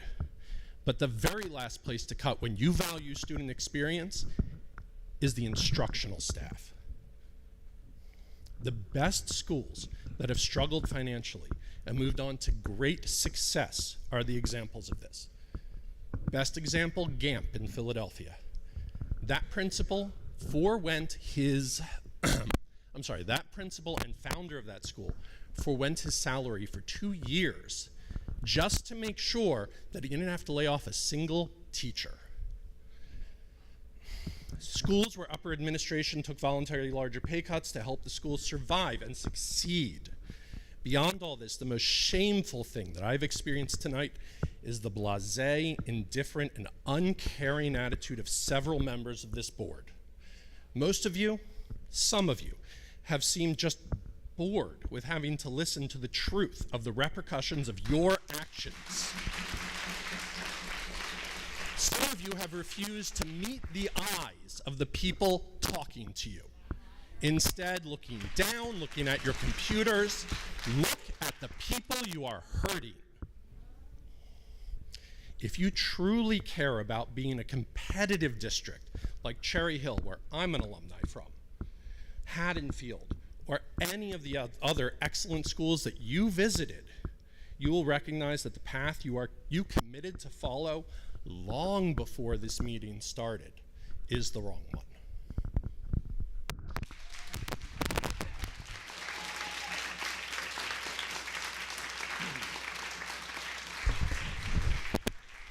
All right. Hi, I'm John Heinzel. I'm 21 Ardmore Terrace. So we've lived in Collingswood since 2006. That's a relatively long time to a lot of people that I know and have kids in school. I grew up in North Jersey, went to a far better school district than Collingswood is. When we moved in, you know, the New Jersey rankings, the New Jersey Monthly and all these other things said, oh, Collingswood is like 300th something like that. Not too good. But I didn't have kids, didn't think much of it. Well, now I have kids that are going on to middle school. So go and look at this, right? People have talked about rankings and ratings. Collingswood Middle School, 301 out of 1,300 in the state. Now, you can tell me U.S. News and World Reports is wrong, or that the professional educators know something better, or that what's the misalignment here. But that's the number that says. The high school, 228 out of something like 400 schools in 300-something districts. Then you go on to New Jersey Monthly, or NewJersey.com, and say, well, the state reported all their numbers. And we did this data analytics, and out of 350 school districts, this was related to the high school.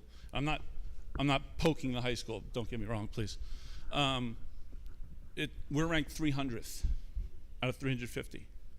Real numbers, not hey, what's going on here, real numbers. So I don't see that we've had much improvement. Now, what we've always leveraged on is, oh, school districts are getting better. Oh, we've had great experiences in the Collingswood schools. And we've taken their word for it, and that's fine. And that's been what we've always heard. And I believe it. But now I see this mass exodus of teachers. So we're already rated poorly for whatever reason it is, and then we're losing staff.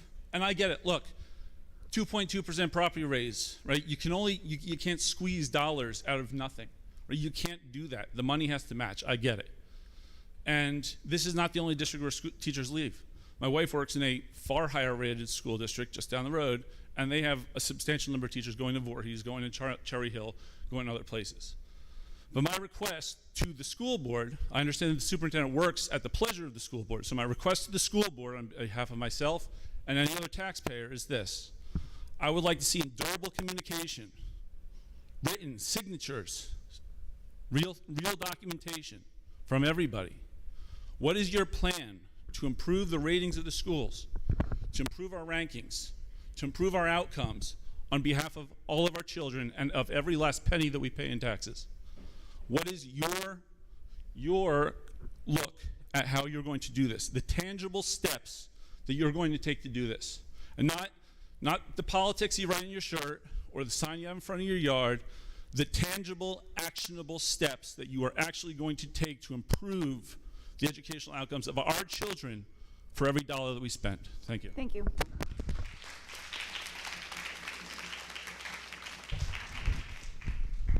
Hi, my name is Tom Howard. I live at 16 Fraser Avenue.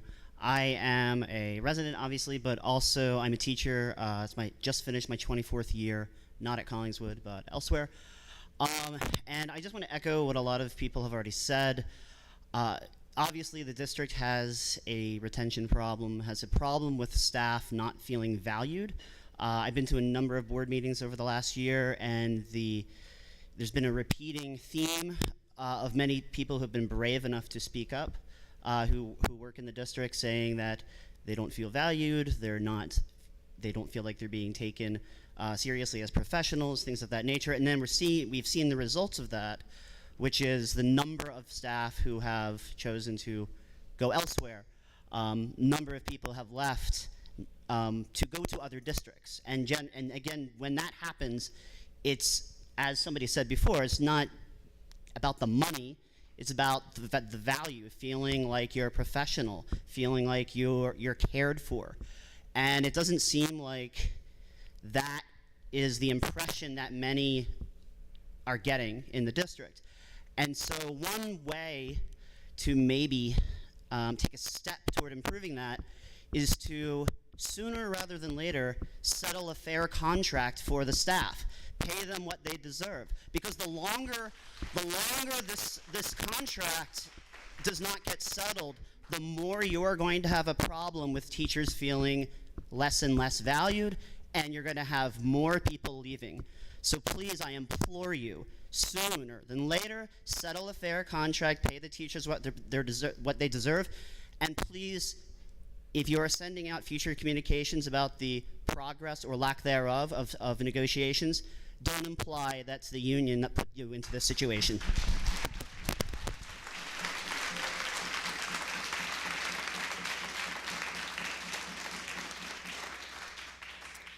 Hi, my name is Angela Keck. I was an LAS academic support teacher at Mark Newby for 11 years. I was told on May 6th that my role was being dissolved and would be transferred. It is still hard to believe that I am leaving my second family at Mark Newby. Maybe it will feel real when I learn of my final placement, specifically grade level, so I can spend my summer preparing myself to return as a classroom teacher. I've spoken at the past 2 board meetings sharing the data of my role across the district, and even specifically at Newby. At the May 13th meeting, I shared that across the district, there were about 430 interventions being implemented by 17 teachers. And that number was now being reduced to 7 or maybe 8 based on the new job description for one of our MTSS coaches. Why are we accepting this plan, or truly a lack of plan, for these needy students? This plan was put into place before anyone asked about our caseloads. After Newby's final MTSS meeting in June, we ended with 23 Tier 2 or Tier 3 interventions. This does not include our push-in Tier 2 interventions. Again, no one has asked us for these numbers when planning for next year. How will you inform the families whose child will no longer be able to receive services because of this reduction in staff? What will happen to those who already have action plans, like the 23 I mentioned? I have families asking me what will happen with their child's education, and I have no answer. With my new role in Collingswood of classroom teacher on the horizon, I am anxious about deepening my understanding of that curriculum once I learn that grade level. But I am even more anxious knowing I will be doing this with less support teachers. Finally, if you would like a personal account of how I've been given or not given information, the transfer preference chart that I completed twice, or how seniority played out for me since that May 6th meeting about my involuntary transfer, please feel free to reach out to me at akec@collegek12.org.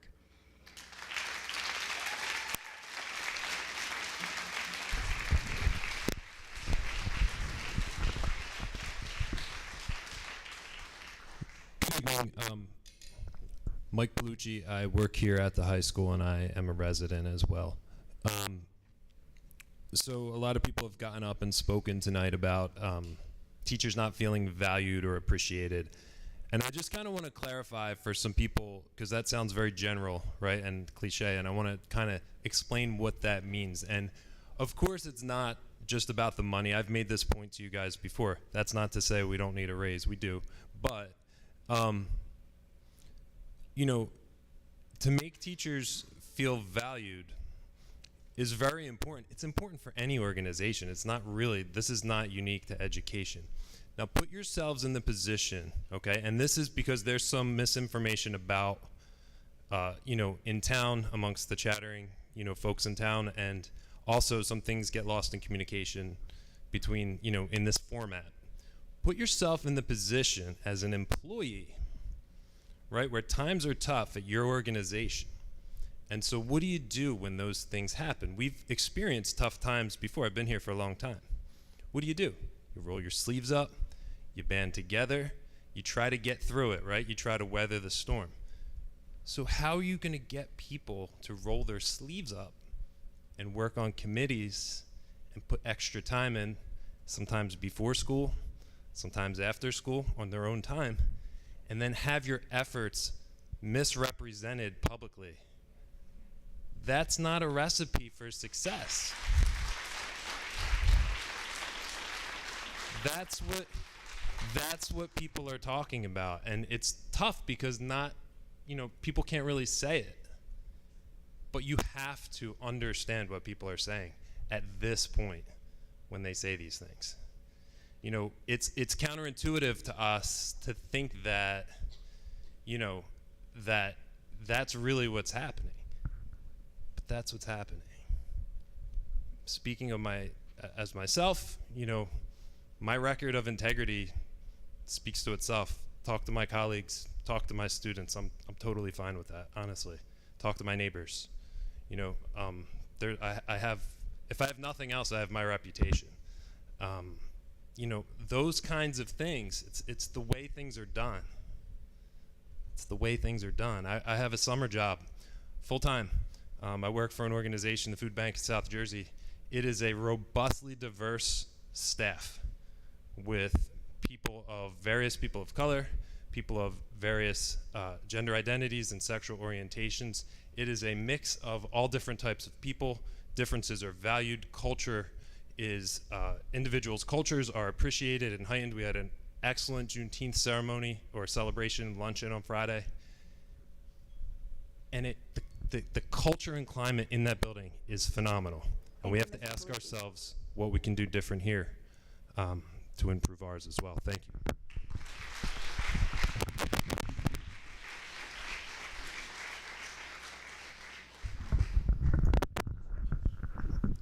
Good evening.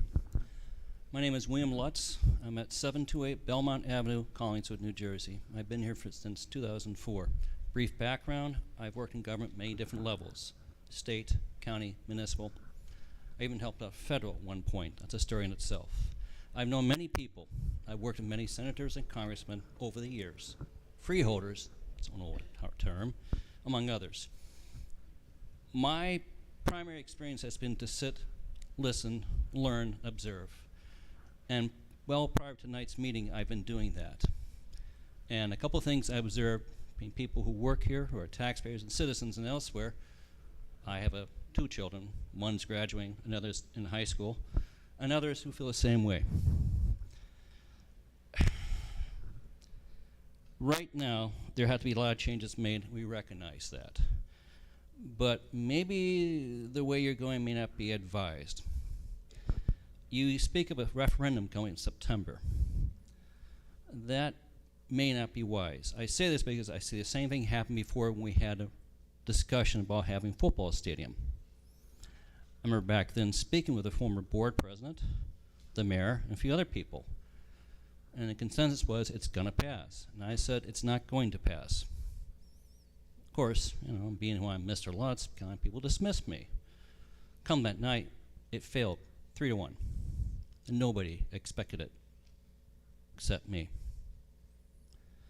I say that my years' experience in knowing people, I worked in constituent services, and I've listened to people over the years. I'm reminded of a story, funny story. There's a guy named his name was Captain Smith. And the ship he was on hit an iceberg, and a famous, powerful woman came up to him and, "Sir, I demand to know what you're doing." And his response, he turned about and said, "Madam, we're merely stopping to put on some ice." The ship was Titanic. The referendum could be considered an analogy to that. I suggest you may want to rethink your approach. You have an opportunity.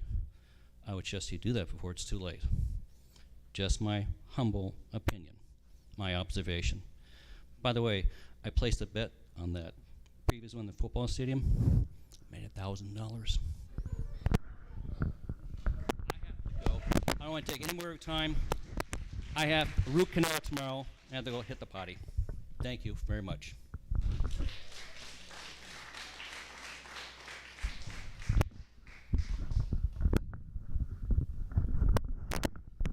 Leah Foreman, 501 South Vineyard Boulevard.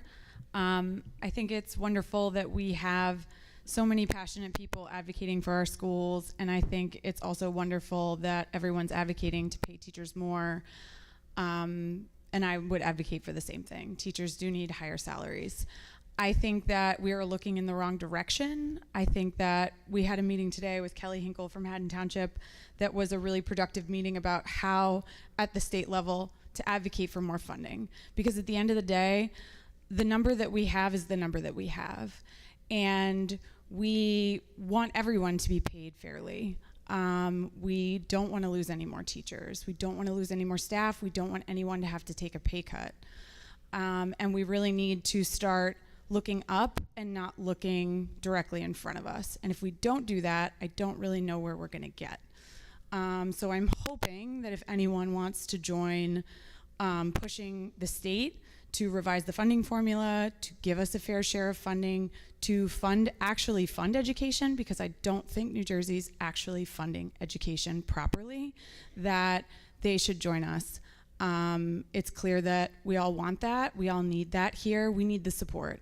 It's also really strange to me that we would stand up here and talk all night about how we need more MTSS coaches and more people supporting our students, and then would not support a consolidation of our resources into fewer buildings. I think that that doesn't make any sense to me personally. And I think that if you are advocating to have all of those things in place, you would want a consolidation. You would want us to be able to have more in each building, more for each student. My student very much would benefit from having an MTSS coach, to having that support. And I think the way that we move forward is to be able to get that support, more teachers in the building with the students. And lastly, I heard a lot about climate and culture and working in a school. That always came from my building administrator. I never expected my superintendent or my CEO to impact the climate and culture. My building administrator did. And so it's clear tonight to me personally that I think we have a problem with our building administrators and how they're executing climate and culture. Thank you. I'm just going to be clear that everyone is allowed to make public comment, and we can clap at the end or not clap, but that's as much as we can do. Thank you. Hi, I'm Kate Nicely. I live at 209 Lincoln Ave. I have a middle schooler, a high schooler, and I work at Tatum Elementary. And I really prefer to listen and not speak, but I can't sit quietly again. It doesn't feel like you're telling the truth. You're following the same pattern. You're placing blame on others. You put a policy or a plan out and it goes poorly and it's not thought out or organized well, so you try to make it look like it's someone else's fault. But everything that comes out of your offices feel disorganized and causes a mess. One of the early decisions you made, Dr. McDowell, was to not let the middle schoolers take home their Chromebooks. And you said that they would have the access to a school computer and a computer at home. So you told parents to let you know if we needed one at home, and then you went silent for months. And we didn't know what was happening or if we were going to get a computer at home, and teachers couldn't give homework and had to change their plans. And I hear you saying that you're learning and listening, but it's every decision. I need you to bring something good, not this continuous mess. We didn't even get a snow day right. The students shouldn't have to get a new schedule handed to them, and then they become the ones asking, is this going to affect my GPA? And then within a week, you come back and say, we're listening to you. That schedule should never have come out. You made a huge mess again. This is why we feel we can't trust you. The superintendent's job is to unite the board, the teachers, and the parents. We are so divided. We are so on edge. We're not seeing decisions and plans that give us confidence in you. These continuous examples make me wonder if the budget problems you reference are fully true. I've wondered along the way if maybe the teachers are just stuck in a mob mentality. Maybe they're being too negative. I'm trying to be fair and figure out what needs to happen to get us on the right track. I don't fully have an answer yet, but what I do know right now is that I'm trusting our teachers. They want to be able to come to work and follow their calling to teach children, love them, make them feel safe, and form a society with responsible, respectful, and smart kids. That is why they're here. That is why I'm here. And you're not helping that cause. You're making it really difficult.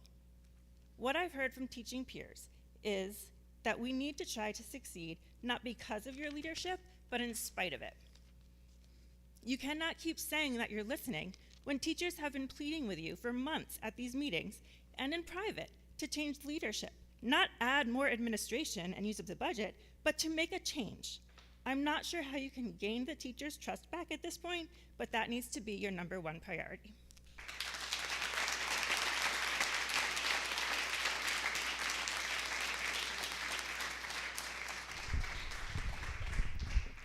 All right, my name is Julie Schneider. I live at 819 McGill Ave. I kind of feel like I'm from the same position as the math teacher who's like, I'm on the boat and I feel like the boat is sinking, but I really don't want to get off the boat. I want to help the boat get afloat. And that's why I'm speaking today. I do want to speak in support of the teachers. One thing that I noticed is I wish that negotiations had started earlier, because it seems like it was only maybe a 5-month window, if I'm right. And I think that could have helped, understanding that it was probably going to be a little bit of a more difficult negotiation. The very beginning of the meeting, one of the things that were talked about was the schedule that came out and what lessons were learned from that. And for me, one lesson is that there was no community feedback or engagement with that. One of the takeaways was that we need to now pause and reconsider and consider all the angles. And those were some wise words from somebody up there. And so I think this would be a good time when we're talking about teacher retention and how we're interacting with the teachers and listening to the teachers to do just that. Pause, reconsider, and consider all the angles. And is it really going the way it should be going when it's been going this way for a while? And since it was mentioned, I think it's the same with the plan for the referendum. It has come out, there has been feedback, and I would really appreciate it if the board would pause, reconsider, consider all the angles, and maybe make changes before it's too late to make them, I guess. But thank you. I believe we're all here for the same reason. We're a very small community, and I believe what you do matters. And so that's why I think that advice to pause, reconsider, and consider all the angles is that much more important right now. Take some time to reflect. Is it going the way it should be going? And if not, what can each and every one of you do to change that, to improve that? Thank you.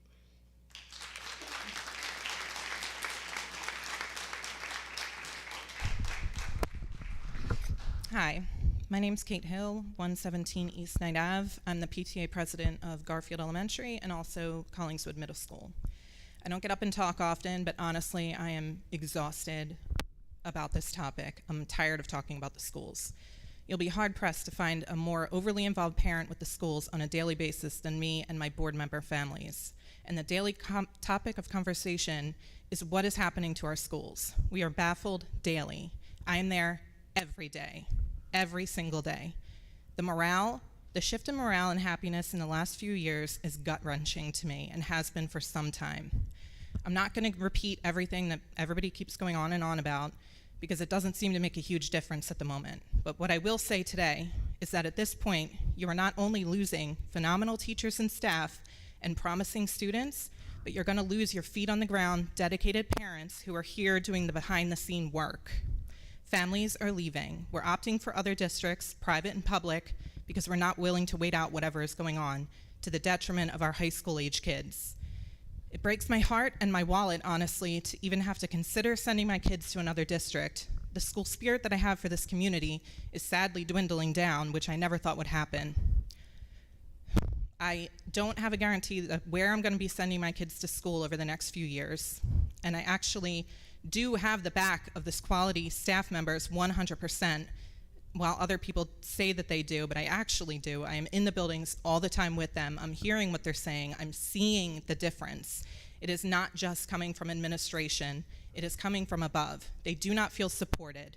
We're losing the staff members because they don't feel heard and supported. Losing people like Bruner, Jacobson, Stiglich, Bryant, and the list goes on, no matter the circumstances, is an immeasurable loss and should not be happening in our schools.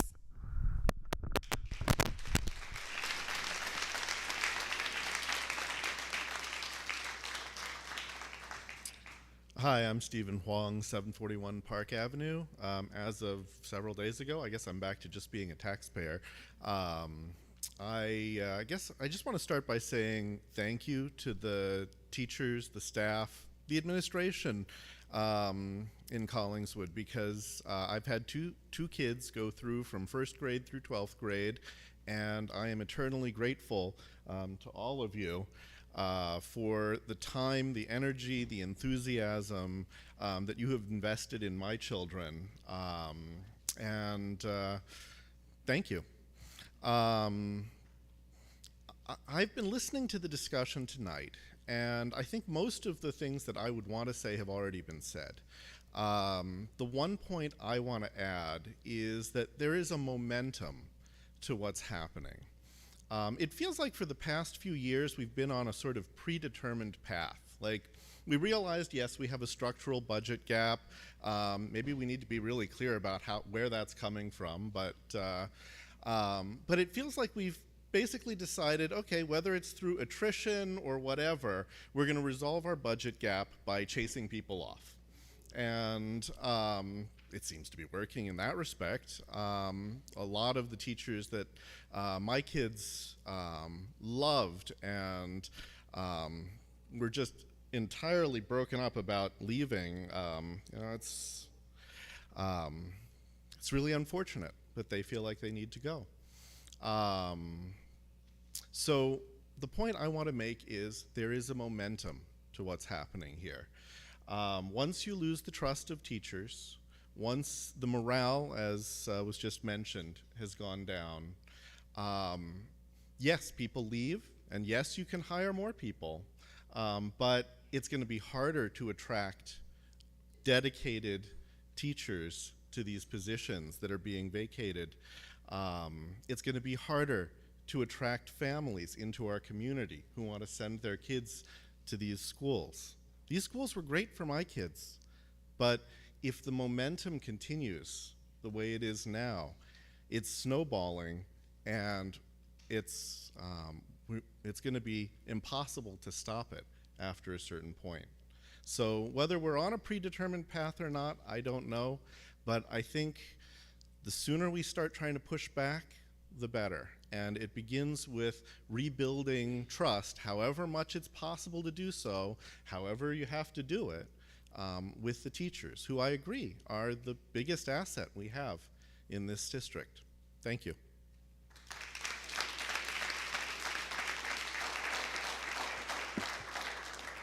Mr. Rossi, is your topic different than the one you already spoke on? It is. Okay, just checking.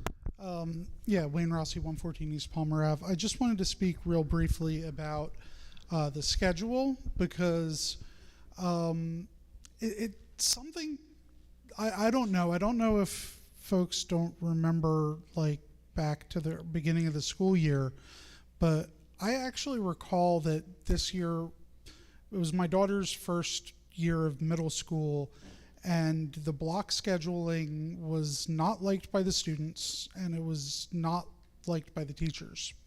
That was the distinct impression I remember getting at back to school night, and I remember raising it at one of the board's open forums and hearing, that the current schedule wasn't well liked. And the new schedule doesn't seem, I mean, I guess like the class lengths are different and stuff, but it doesn't seem that different from moving what period you're having each day. Like it's a different list of periods every day. And my daughter, like when I mentioned that they were going to have a 7-period schedule with the same with the same classes every day, was actually overjoyed by that idea. So I don't know.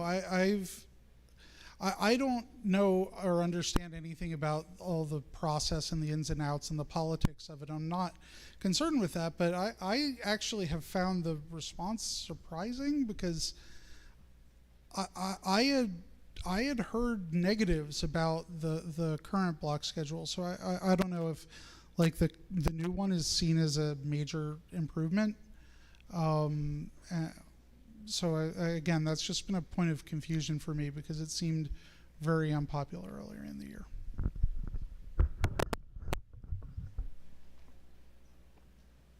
Hi, this is my second question. It I is was a just different gonna check. topic. It's Thank you. totally a different topic. I feel a little awkward because there were so many very eloquent things said that we're kind of summing up, and I'm kind of going back to the nitty-gritty. And we talked a lot about the schedule. And the 7-period schedule was what we needed because we let go of all those teachers. We didn't have enough bodies to actually staff an 8-period schedule. Now we have an 8-period schedule back. And we'd love to get those electives back, but in my department, we killed 4 electives. And doing that allowed us to get rid of 1 English teacher. So are we bringing back an English teacher to get those electives back? Like, I'm very confused that we did all of this riffing, and then we had to get this 7-period schedule because we did all this riffing, and now we have an 8-period schedule back. Are they all just going to be study halls? Like how are we actually going to staff those electives, those year-long electives that were cut into half-year electives because of the 7-period schedule? So I'm like, I guess, I mean, I would love, my elective was kind of a dinky one and probably needed to go anyway, but there was kids who loved creative writing, and there were kids who really needed public speaking, and those classes are gone. Journalism was essential Those skills are essential for our civilization and really, really necessary for our school newspaper. That course is gone. Kids wanted those classes. Those classes disappeared. So the way we balanced that was we got rid of everybody's electives. That was one teacher. I'm not sure how we're going to right the ship. How are we going to bring back those electives if those teachers are gone? Thank you. That's it.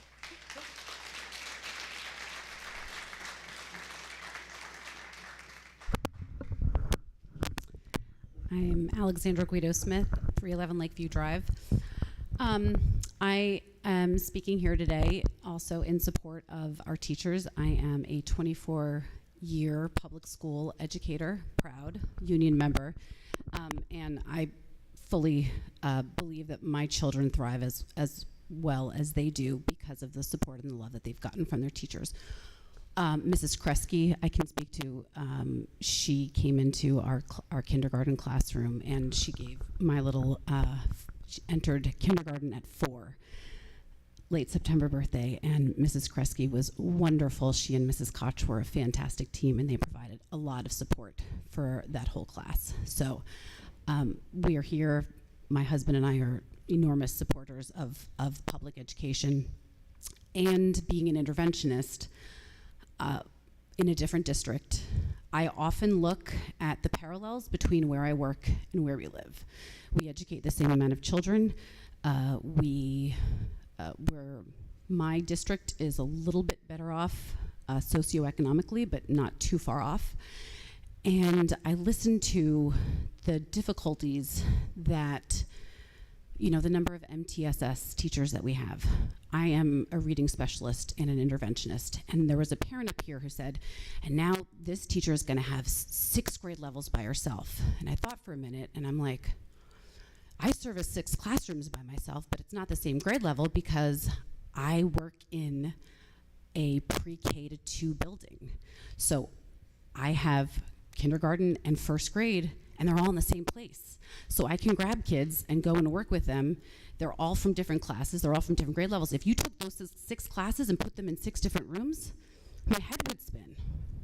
I couldn't service those kids as efficiently as I'm able to do now.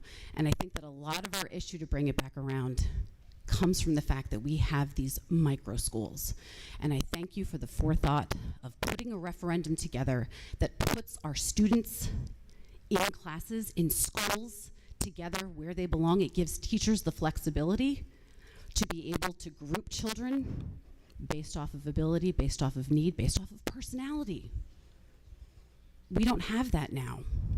And our teachers deserve that. Our children deserve that. So thank you. Settle the teacher's contract, give them a fair wage, and let's keep working toward an equitable, inclusive school system that our children deserve. Thanks.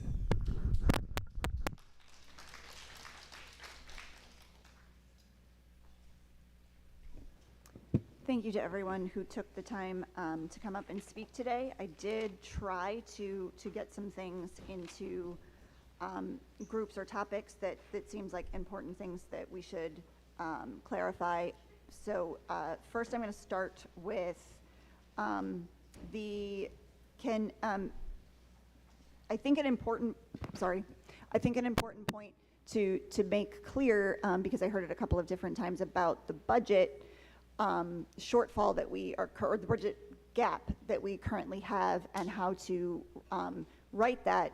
I'm going to ask Ms. Coleman to be more specific because that is her wheelhouse much more than mine, but I can say we absolutely would have loved to have been able to go out for a public question to solve this problem, but correct me if I'm wrong, we asked and that was not allowed. Can you get more specific with that? Yes, and thank you for those parents I sat on that call today with Haddon Township. We are trying to form a group of people who are going to try to advocate in Trenton. Yes, it's true we can go above our 2%, but the state, in their wisdom, always adds caveats to that. So the caveats are We cannot go out above 2%. We can ask for a separate proposal to do so, but we can't do it for anything that's currently in our building. So I know it was said by somebody, put increase in teacher salaries out above 2%. I'm not allowed to do that. Anything that's currently in our district is out of bounds. I did reach out to what Trenton determines a thorough and efficient, or now they call it adequacy, but a thorough and efficient or adequate budget, and that's to be determined by the county superintendent. So, being that they don't fund athletics or co-curricular, that's purely out of my local budget, not funded by the state, I asked the county superintendent. I'm like, well, hey, you don't fund that, and we have a very vibrant program. Can I put that out as a separate question? And then it solves like half of our problem, right? And they came back with a resounding no, because it was already in our budget. So each year when they do publish the budget guidelines, they usually allow for what's called a cap adjustment. So we have the 2% cap. They usually say if there's certain costs go above what they predetermine, I guess what they consider a reasonable cost. So this year, we were able to go above 2% in the area of healthcare because of our prescription renewal. But that was it. In years past, we've been able to do it if we saw a bump in enrollment. So right now, those are really the only two that the legislature authorizes. I've been arguing with my state association because they're obviously working on the funding formula in Trenton, that I feel like if there are costs that are outside a town or a school district's control, and I purposely throw the bus companies literally under the bus, no pun intended, at every chance I get, but that's something that's literally out of my control. That if it's the cost that I'm being quoted and being charged to bus our children places, I should be able to, anything above the 2%, I should be able to ask for. So we're trying to work on ways, but we did ask the state to go above the 2%. We were unilaterally denied. And as far as the structural budget deficit, I mean, we all know it. We all have our own budgets at home. Just all the costs are going up. Literally everything's gone up. There's not one line in this budget. I mean, health benefits, supplies, everything, transportation, everything, the costs are just through the roof. And 2% on our taxes is only about $500,000, which is great, but when the state holds you flat, I got no more increase in state aid, so I've got costs going up of to $3.8 to $4 million with a $500,000 increase. You know, we can do the math. It's getting increasingly frustrating, increasingly frustrating sitting in this seat because nobody wants to be in this position year after year. Trenton considers us fully funded, but I can honestly tell you we 100% are not, because they predetermine what they're going to put in the budget for state funding, and they back into what everybody gets. It's like no real rocket science how they do it. They say they factor in such things as socioeconomic and special ed and so forth, but they only fund special ed at 2/3. They start at 2/3 and then they carve away. So they don't really fully fund any category at all, the way I read it. They start at a dollar amount and then they kind of peel it away to what you're going to get. They used weighted averages instead of actual enrollment. So why do I send them enrollment every October 15th with literally the exact number of children in every single classification in this district? I send every October to have them not use those numbers. Very frustrating.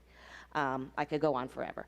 But yeah, every budget trick I had to generate as much as I could, we have done, and I will continue to do so. But yeah, we've exhausted all of our ability. And so your expert opinion on this particular topic, what some of the community members were talking about with the group that is forming a coalition in Camden County to advocate for full funding of the formula, is that the best option for us at this point? Right now, yes. I feel there are groups who lobby Trenton who are loud, and they're seen and they get attention, and I think we need to be equally so. And I think the more that like districts kind of band together. Again, you know, the Abbott districts, they had their lawsuit and their cause, but, you know, we're not the only district in Camden County of this size. You know, Haddon Township's right next door, and they're having that same, you know, it's the Haddon Township Board Presidents trying to put this together because they're banging their head against the wall.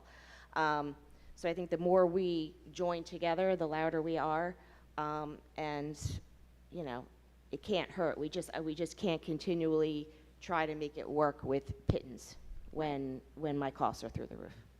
So just to finish off that, I think it'll be important once that group kind of gets a bit more formalized and there's more actionable steps that can be taken, that we will put those on the website and we will send them out via email communication and text to make sure that folks are aware of those things.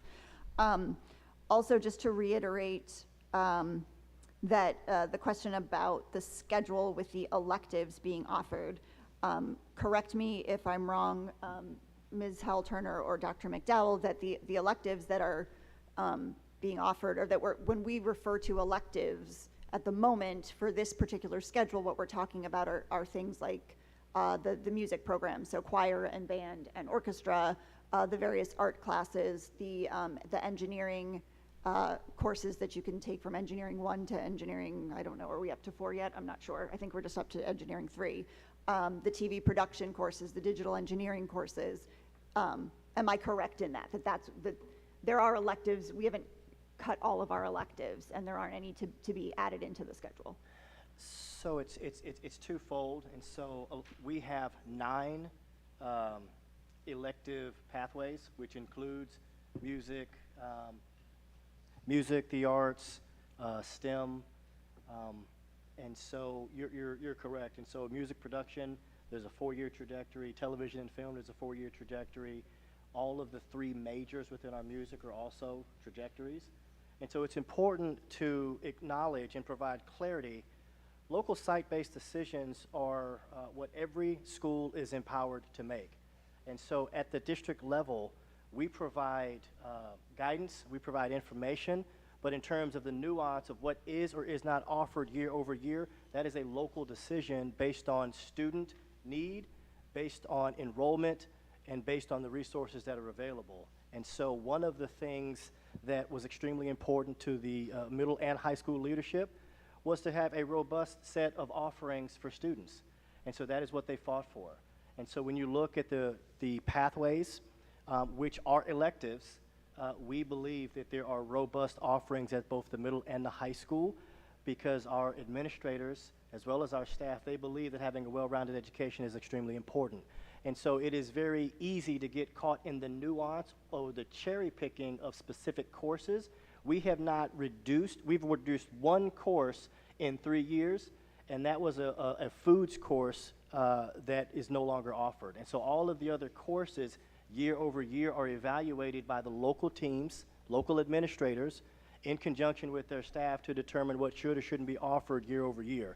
And so the program of study or the course catalog has not necessarily changed. What happens, and this is very similar to what you see in college, some semesters you will offer some courses and some you may offer them every other year or whatever the case may be. That is driven by student demand and staffing that's available. So I just wanted to make sure we provided that clarity. Yeah, and it sounds like very much unfortunately, my son took journalism with Mr. Palucci and enjoyed it very much, but that sometimes due to staffing, which I think is the truth for the creative writing or the journalism courses, those can't be offered next year due to staffing. It doesn't mean those courses have permanently gone away necessarily. Is that what you're saying? It means that right now they have, with the hope of, you know, all of these budget things that we're talking about can improve, and in the future we can bring courses like that back that we all know kids enjoy. So that's correct. One of the things that specifically our high school leadership team valued and fought for was making sure that there was a 4-year learning trajectory as the foundation, and that if there was flexibility to have one-offs or some of those unique courses, they would try to factor those in. And so I know that as they're building the schedule, if there is flexibility to factor some of those popular courses back in, I have full faith and confidence that they will attempt to do that. Thank you. And then one last thing that I thought would be useful, and then I think the rest of the things for the time being, we're just going to move on because it's getting pretty late. The financial literacy requirement, can you just kind of clarify how we are fulfilling that requirement and what that looks like? I'm not able to speak about that at this time. Okay, so that communication will go out to families presumably from the high school, since that's where it's happening. Over the summer, or? So we have an administrative retreat tomorrow with all of our administrators. In our grade band or our grade level breakout sessions, that'll be a topic of discussion. So further communication will be coming out this summer with any changes that the schools may or may not be thinking about. Just one quick clarifying. If, let's say, that the financial literacy course is on someone's schedule and they're in a study hall, just to be clear, if it's an in-school course, Chromebooks would be provided to those students during that course? Yes. Yeah, okay. Okay, with all of that, and we've got another public comment section, so we'll wrap it up for now. Moving on to section 7, the superintendent's report. Dr. McDowell will present. So I'm going to try to be brief, but due to the end of the year, there's a lot to present publicly, and I want to make sure that the community hears this. So section 7.01 is the enrollment report. May of 2023, enrollment was 2255. As of 2024, it's 2262. 7.02, 03, and 04 are the safety drill reports, suspension reports, and anti-bullying reports, and those are attached. And so just a few highlights for the year. To really talk about some of the tremendous work of our students and our staff across our district. And so you heard from our Assistant Superintendent of Business and Operations, who, by the way, has worked in our district for 17 years, is a nationally recognized expert in school finance, and sits on state-level advisories and works day in and day out in order to make sure that every potential dollar that is available from whatever source goes to support our kids and our staff. And so I just wanted to publicly thank Beth Ann for her tireless effort and helping to lead the charge, specifically as it relates with state-level advocacy, which future information will be coming out within the next week about how our community can partner with us and others in order to make the necessary appeals to the state legislature on behalf of the school district, focused on a fair funding formula. And so just so that I illustrate the point, the average cost per pupil for New Jersey is $27,727, whereas Collingswood receives $16,417 per pupil. This includes a South Jersey reduction. They've never been able to explain that. And as mentioned previously, the full state funding formula is not fully funded. There's different carve-outs and provisions to be able to reduce it. And so moving on, we really want to acknowledge the collective efforts of our entire community to celebrate Juneteenth. And so leading up to Juneteenth, a series of activities took place in our schools. Collingswood and Collingswood and Oakland elementary staff received a slideshow of grade-appropriate activities to complete the week of June 10th. Activities included short videos, discussion questions, read-alouds, and a district-wide art project to be displayed at the community-wide event. A special Juneteenth assembly, which provided a live presentation for elementary students. They took place at the Sharp campus as well as the Zane campus, with it being recorded and distributed to students at schools who were unable to attend in person. We'd like to publicly thank the Zane PTA, the borough, and our grants team for supporting this important experience for our students. Middle school also received resources for that week, as well as our high school BSU working with the Collingswood Community DEI Committee and their active participation in the weekend celebration. And so on Sunday, June 16th, the borough sponsored its second annual Juneteenth celebration. As part of our Unity in the Community initiative, residents and friends enjoyed a beautiful day filled with history, music, food, and fun. Thank you to the borough, school district students and staff, volunteers and vendors who participated. A special thanks And a shout out to the tremendous efforts of the Collingswood Community DEI Committee for their tireless efforts to not only plan but execute this important event. And thank you for all those who attended, and we look forward to next year. Also, as part of our Unity in the Community initiative, the Collingswood Community Resource Hub is the newly established one-stop destination for empowerment, support, and growth. This is in collaboration with the Borough of Collingswood, the school district, and our community partners, with its mission of fostering a sense of belonging and inclusion for every resident. Please check out the resources housed on the Borough website. We'd also like to give a shout out to our Collingswood Odyssey of the Mind. This year was a historic year for these students. For the first time in the program's history, 3 teams won the honors at the state champions. 4 Collingswood teams advanced to the World Finals in Ames, Iowa, placing 7th, 9th, 12th, and 17th. This year marked the 3rd straight year where 3 of our high school teams advanced. Special thanks to all of the student participants and all of the volunteers who have made this program so extremely successful. For our senior leaders, we'd like to celebrate and acknowledge the Senior Leadership Academy of 2024. The cohort this year was dedicated to making positive changes in the school community. These student leaders accumulated over 500 hours, which included over 65 classroom lessons, 14 elementary school trips, successful peer mediations, and over $5,000 raised to support their passion projects. This amazing group of young people, they set the bar extremely high.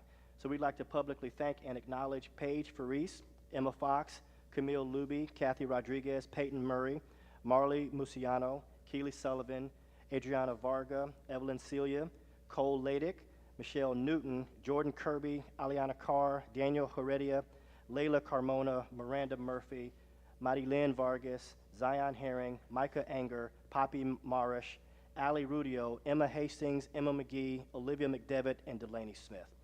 We are extremely appreciative for their leadership, and their impact to our school community will never be forgotten. We'd also like to thank Mr. Larmore and Mr. Adams for serving as advisors to this year's class. And finally, as we close out the school year, we wanted to thank our community for allowing us to serve students. As we reach the end of the 23-24 school year, I've had the great honor of attending our closing ceremonies across our schools. Each ceremony was unique, and each has been a true celebration of school culture, collaboration, persistence, and resilience. Our staff members' thoughtfulness, compassion, and care for our students have made all of these moments possible. This past last week, we were excited to wrap up the year by honoring 185 graduates of the Collingswood High School class of 2024. This special group was awarded $5,128,136 in scholarships.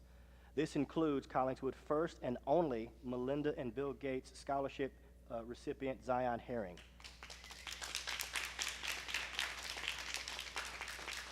This scholarship process began with 53,000 applicants with an acceptance rate of less than 1%, and after a rigorous process which included essay submissions, multiple interviews, Zion was one of 750 scholars nationwide selected to receive funding to cover 100% of their college expenses. We'd also like to recognize the outstanding performance of the class of 2024 valedictorian Micah Anger, who will attend Dartmouth in the fall, and salutatorian Wesley Wilcox, who will attend the University of Vermont. In addition, we'd like to honor and recognize the 35 National Honor Society graduates and their classmates who were all accepted into some of the most prestigious colleges and universities in the country, including Boston University, Brown, Carnegie Mellon, Clemson, Dartmouth, Georgetown, Georgia Tech, Indiana, James Madison, MIT, Montclair State, Ohio State, Penn State, Syracuse, Temple, Alabama, UConn, University of California, UMass, USC, and Wesleyan University, to name just a few. The class of 2024 has shown their resilience and perseverance, and we're extremely proud of what they've achieved. And as they move on, we are confident that they are well prepared to handle whatever comes their way. In addition to their continuing academic success, they also represented the arts in exceptional ways. The Collingswood Panther Marching Band was the top 10 finalist at the Atlantic Coast Championships, and with the Indoor Percussion Ensemble placing 3rd at that same competition. Pause TV senior Amelia Tra received the 2024 Student Emmy Award for Outstanding Talent and News Anchor, with senior Enzo DeMasi receiving a 2022 Emmy for producing the holiday show. Pause TV seniors Charlie Gisela, Lydia Anderson, Michael Tanier, and Enzo received Emmy nominations for producing Good Morning Collingswood News Magazine. Lydia and Charlie were also honored with nominations for their documentaries Panther Ignite and The Panther Football Culture. Jacob Edgerton received an Emmy nomination for his documentary on Odyssey of the Mind, and Lydia also won first place at the Camden County Teen Arts Festival, and Charlie, Enzo, and Amelia were honored for their film at the New Jersey 10-Day Film Festival. Our student athletes were also honored this year for their outstanding achievement. The boys' baseball team were conference champions, girls lacrosse were conference champions, and the girls' soccer team won the Jim Black Sportsmanship Award. Boys basketball team leader Tomas Money scored 1,049 points over his 4-year career and broke the school record for the most points scored in a single game. Track and cross-country team leader Elijah Forrest won the Group 2 state championship for his 2-mile event. And football team leader Shakur Carter broke multiple records with a season record of 9 interceptions, 57 receptions, and a career record of 115 receptions, 1,800 plus yards, and 21 touchdown receptions. Our student athletes were also recognized as all-stars in the Colonial Conference, the South Jersey County Conference, the South Jersey Interstate Swim League, and the South Jersey Interstate Lacrosse League, and the Burlington County Sports Leagues.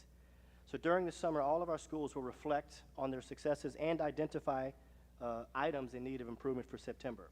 So looking ahead to the upcoming school year, we will refine our long-standing practice around site-based leadership. We believe that educators closest to the challenge are best positioned to identify and recommend solutions. It is also important to note that as school culture on each campus evolves, site-based leadership will continue to play a dominant role. Our vision for equity is to ensure that all students feel included and welcome, have a deep sense of belonging, and feel cared for, and are treated with dignity and respect. To fulfill this vision, we will elevate the voices of the newly established elementary and secondary equity councils as they help lead discussions on their campuses about equity, culture, and climate work in their schools. This also includes leveraging their feedback in the development of the 24-25 Restorative Code of Conduct to be released in September and led by our new leader of school culture, Mr. Mike Jefferson. Beginning this summer, we will also be working with a diverse group of students on a project entitled Elevating Student Voice. The goal for this project is to build capacity for Collingswood High School students to actively participate in improving their school's culture and climate through training and action research grounded in social justice. To create a culture of unity, belonging, and pride by providing sustained and systemic opportunities for students to inquire about root causes of problems in their school or community and take action to address them by working with the adults in the building to develop and implement equitable and inclusive policies, practices, and activities on the high school campus. So as we embark upon new learning schedules at the elementary and secondary level, we believe leveraging the expertise of our staff on their respective campuses. It's critically important that we work collaboratively to identify and reduce time-consuming tasks not connected to teaching and learning. School-based staff and academic support will be involved in the development of systems and structures needed to modify small group instruction and targeted intervention. To aid in this effort, all schools will be provided additional collaborative planning time daily to ensure that our educators have the time that they need to make key instructional decisions and work closely with their colleagues. We look forward to continuing to learn and lead together as we focus our efforts on providing rigorous learning environments with a continued emphasis on school community and culture. Thank you. Thank you, Dr. McDowell. We don't have students here since it is their summer vacation, so we're going to skip over Section 8 student reports and move to Section 9, the Business Administrator Board Secretary report. I will be brief. This month I have your May 2024 budget transfers for approval, your May 2024 Board Secretary Treasurer's report, your May student activities report, your May NutriServe cafeteria financial statements, and a listing of the June purchase orders, and a listing of the June warrants to be paid tomorrow morning pending approval this evening. And just FYI, yes, it's summer, but this is when I get really busy. So the auditors will be out end of July and August, and so I hope to have at the August board meeting at least an update on the audit and our final June financial statements in August. Thank you, Ms. Coleman. Moving on to section 10, the Buildings, Grounds, and Finance Committee. Mr. Craig will present. The Finance, Buildings, and Grounds Committee reviews all financial statements, purchase orders, and warrants on a monthly basis. The committee also reviews and approves all contracts with outside service providers and oversees all maintenance and capital improvement projects district-wide. Seeking approval on the following items this evening. 10.2 to 10.9 is the board secretary report that was just presented. 10.10 is resubmitting the budget with the stabilization aid that was given back to us by the state. 10.11 is moving money back into capital reserve for future projects. 10.12 is the submission of the capital reserve documents to the Department of Education by our board architects on behalf of the Parkview Pre-K. 10.13 is the lease for that property. 10.14 is a lease renewal for the Collingswood Early Childhood Center, which is a Methodist church. 10.15 reserve account deposits for maintenance reserves. 10.16 solicitation of bids for athletic transportation. 10.17 is a parent contract for student transportation. 10.18 is ESS support services on an as-needed basis, extending our contract through the next year. 10.19 is special education placements district. 10.20 is joint busing agreement for a displaced student. 10.21 through 10.24 acceptance of various grant funding.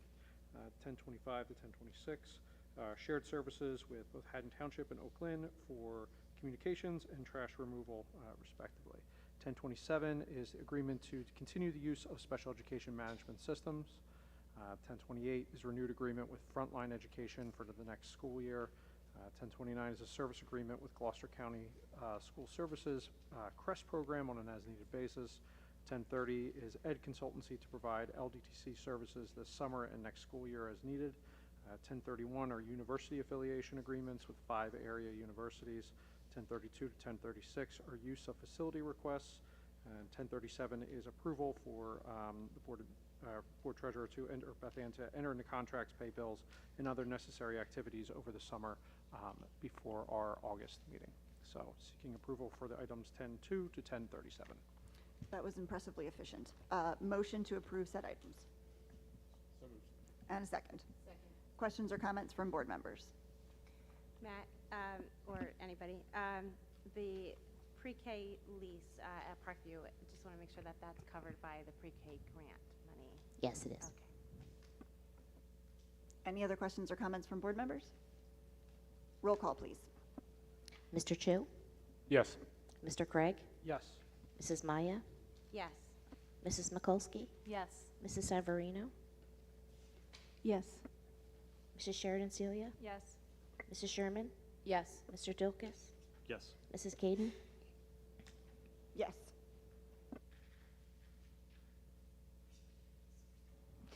Section 11 is the curriculum committee. Mr. Chu will present. The curriculum committee oversees and approves the district curriculum and assessment programs, as well as field trips, home instruction, co-curricular programs, and the school calendar.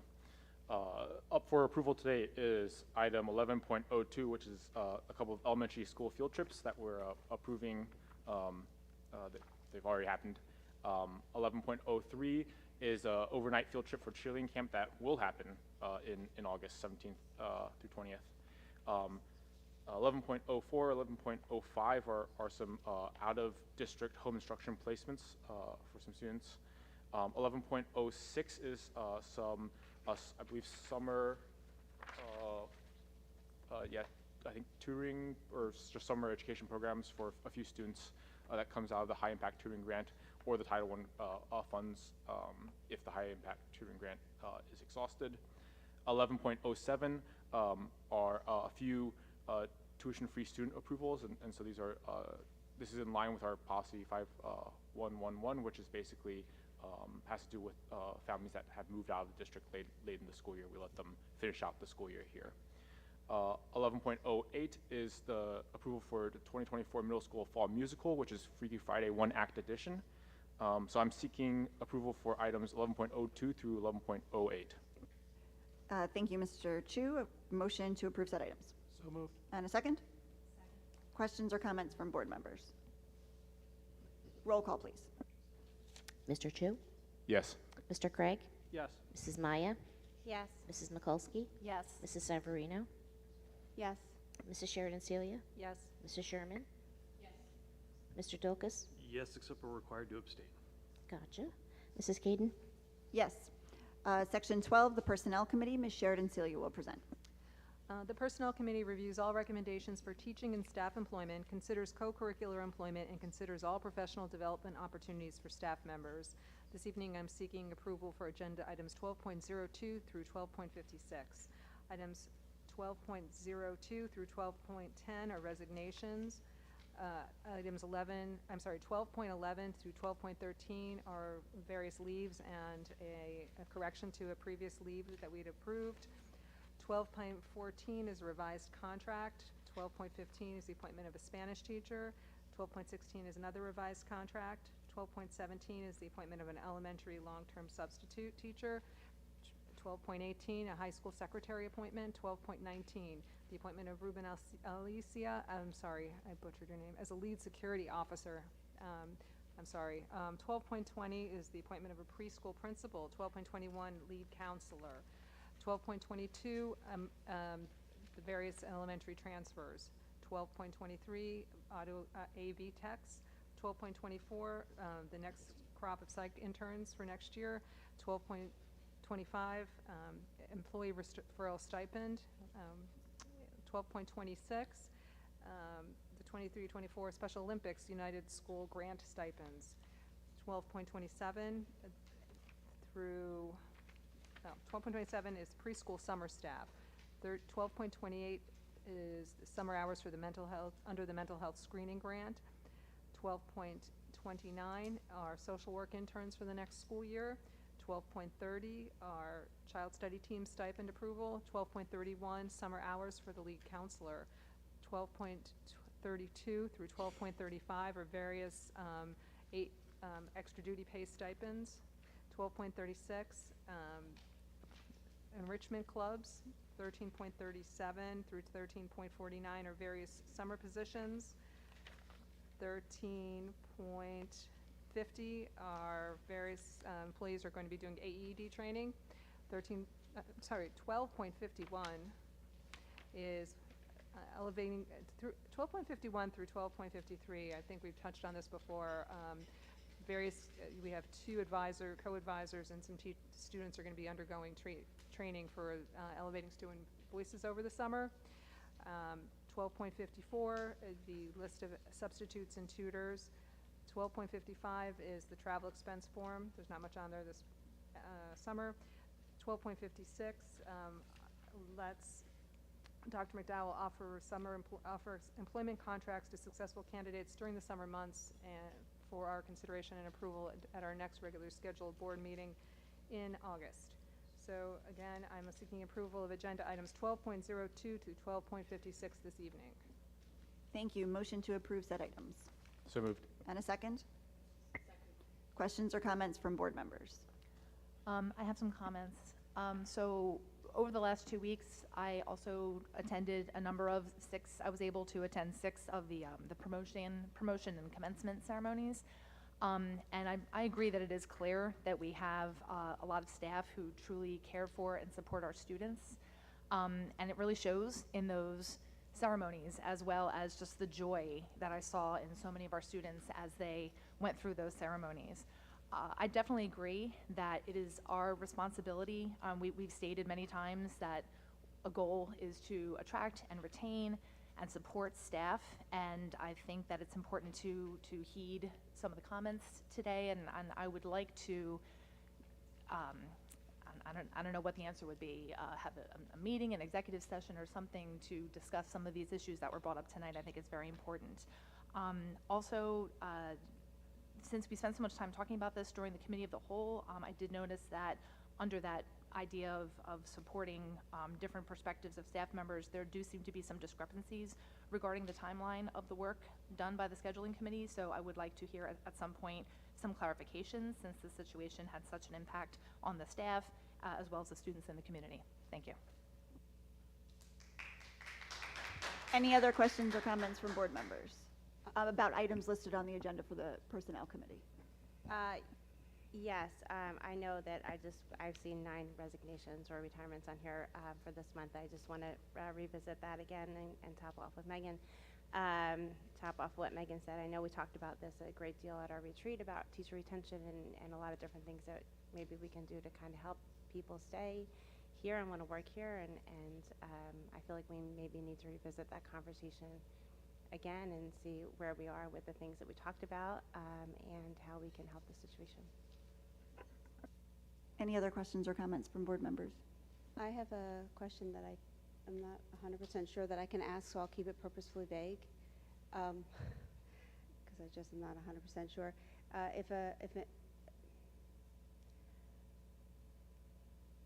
We are ensuring that an individual who is moved out of one role and put into another role, that there are safeguards put in place so that they only have the new role to take on, and they are no longer expected to do the other role. Does that make sense? As a district, we're ensuring that that occurs. Does that? I'm hoping that I'm keeping I think it that question purposely makes vague. sense. I'm Okay. seeing Okay. Ms. Howell Turner shaking her head yes. Any other questions or comments from board members? Roll call, please. Oh, sorry. Yeah, I wanted to thank Ms. Maya and Ms. Mikulski for bringing up the retention piece. I agree. I think we need to think about and figure out the pieces needed to continue to retain our teachers. I mean, out of the, I think, over 220 staff members that we will have next year, you know, about 100, a little bit more than 100 of them have been in the district for 10 years or more, and about 40 have been in the district for 20 years or more. And it's really important for us to figure out, you know, how do we keep that group of teachers, right, that have been, that big group of teachers who have been in this district for a long time, you know, part of the district, and make sure that we're retaining them. And so I agree with that sentiment, and I appreciate their bringing that up. Any other questions or comments from board members? Roll call, please. Mr. Chu? Yes. Mr. Craig? Yes. Mrs. Maya? Yes. Mrs. Mikulski? Yes. Mrs. Savarino? Yes. Mrs. Sheridan Celia? Yes. Mrs. Sherman? Yes. Mr. Dulkis? Yes, except we're required to abstain. Mrs. Caden? Yes. Moving on to section 13, the Culture, Climate, and Policy Committee. I will present in place of Ms. Seltzer. The Policy and Regulations Committee reviews all updates and changes of district policies and regulations. 13.02 are 2 second readings of policies for vandalism and notification of juvenile offender case disposition. And that is it. So motion to approve item 13.02. So moved. And a second? Second. Questions or comments from board members? Roll call, please. Mr. Chu? Yes. Mr. Craig? Yes. Mrs. Maya? Yes. Mrs. Mikulski? Yes. Mrs. Savarino? Yes. Mrs. Sheridan Celia? Yes. Mrs. Sherman? Yes. Mr. Dulkis? Yes. Mrs. Caden? Yes. Section 14, miscellaneous. 14.01 is the approval of the HIB report that was presented, or that was on the agenda, excuse me, for the May 20th meeting. So we are approving the previous month's HIB report. As we always do, it's late and I'm starting to ramble and not make sense. 14.02 are a list of job descriptions: lead counselor, director of school culture, lead school climate officer, instructional supervisor K-12, elementary support teacher, and MTSS instructional coach. Motion to approve items 14.01 and 14.02. So moved. And a second. Second. Questions or comments from board members? I actually want to just make one clarifying question, ask one clarifying question. The job descriptions, are these for folks in the district that you were referring to that we're updating the job descriptions or creating them, but they are not new hires? These are not new hires. It's just updated language. Okay. Any other questions or comments from board members? I do. You mentioned that Mr. Jefferson is going to be taking over as the director of school culture, right? Is he still also going to be the vice principal of the middle school?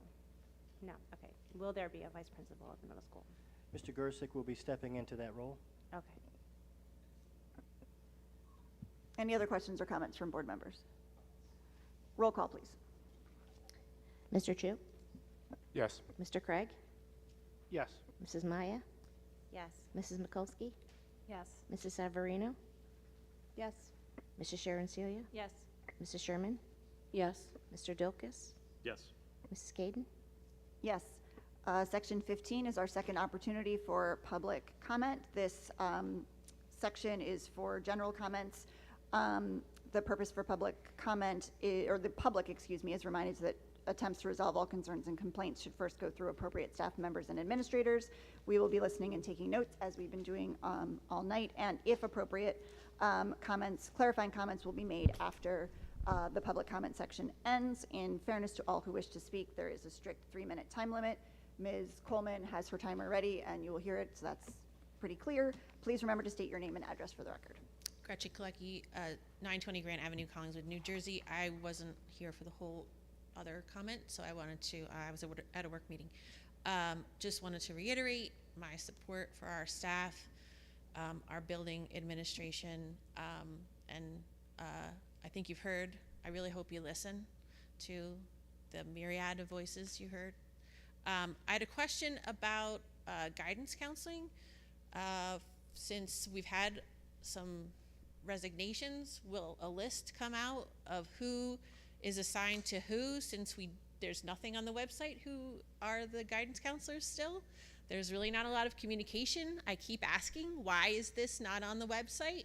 Why is it very shrouded as to who our staff is, who's in our departments? And I'm speaking specifically for high school. I understand younger, it may be a little more muddled, but you should be able to tell us who your high school staff is, who your guidance counselors are, who your other administrators are. Even, I applaud you, you finally put up the phone number and the address for the elementary schools, but the bar is the floor right now.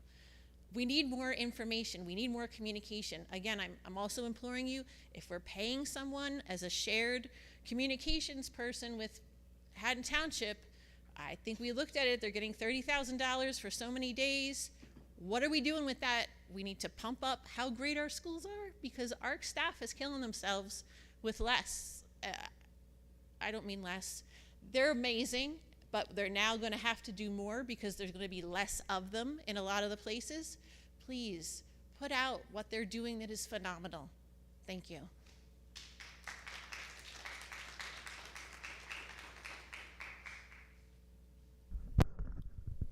Wayne Rossi, 114 East Palmer Ave. I wanted to bring up, because I think I think communication is important, and I had thought that the town hall experiment, or not town hall, like I guess they were roundtables. Experiment last year was pretty successful, and it helped sort of take out some of the animosity that can build up around town about whatever the latest issue at the schools is. And I had felt that was successful, and I feel it's a shame that that's not an ongoing thing. I think it would be great to have them again. I would definitely take part. And I think it's good also because there's a back and forth. It's not this one way where we're staring at you and you guys have to sit there and I couldn't sit there with a straight face for 3.5 hours while people said all kinds of things. So I do applaud you on that. But I do think that having that again would be a really positive asset, and I do agree that communication is something that is important and that is important to get right. Thanks.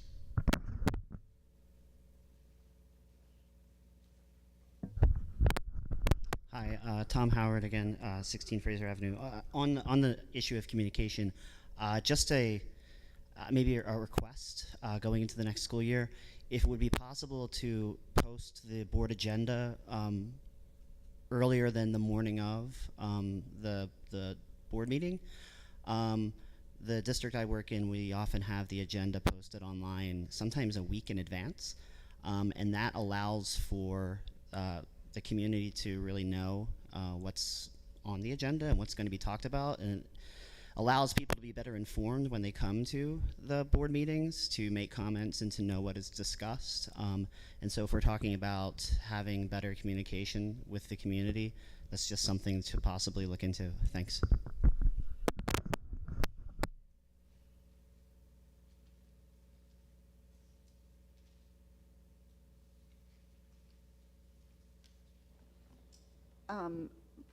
Very quickly before I close out, because I'm looking at our agenda, I should not actually adjourn. Is that correct?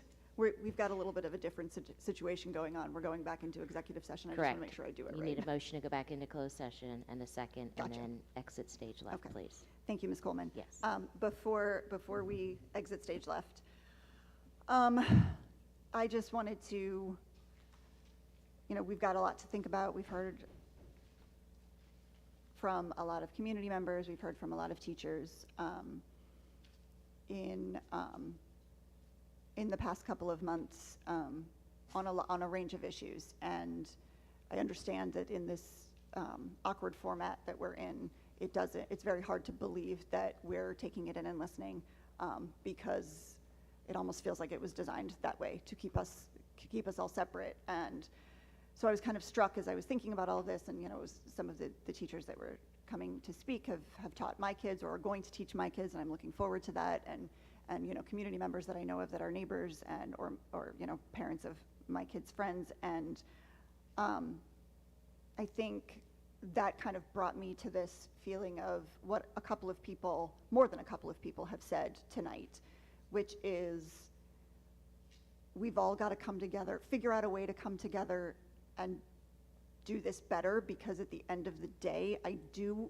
really, truly believe that every person sitting up on this, I think this is called a dais, and every person sitting in the audience, and every person that got up to speak tonight, and every person that couldn't get up to speak tonight, and every person that is listening, I'd be shocked if anyone's still listening to us, but may listen to it later, which is something that will forever fascinate me, that folks will, that's like the dedication of this town, that people tell me that they go and listen to our board meetings days later. What a thing, like what a community spirit to have, that you are willing to go and listen to a YouTube board meeting. We all want what is best for the kids in this district, in this town, both, and we all want to find a way to create the most well-rounded, the most supported, the most enriching, rigorous education that we possibly can for the kids who live here and come to this school district. And I can't believe, I have to choose hope. I can't believe that we can't figure this out. And I know that things have gotten hot, and I know that tempers have flared and folks are feeling incredibly frustrated, and it's starting to kind of feel like we're not all sure what to do. At least I'm speaking for myself a little bit. But like I said, I'm going to choose hope and believe that the weather's gotten nicer.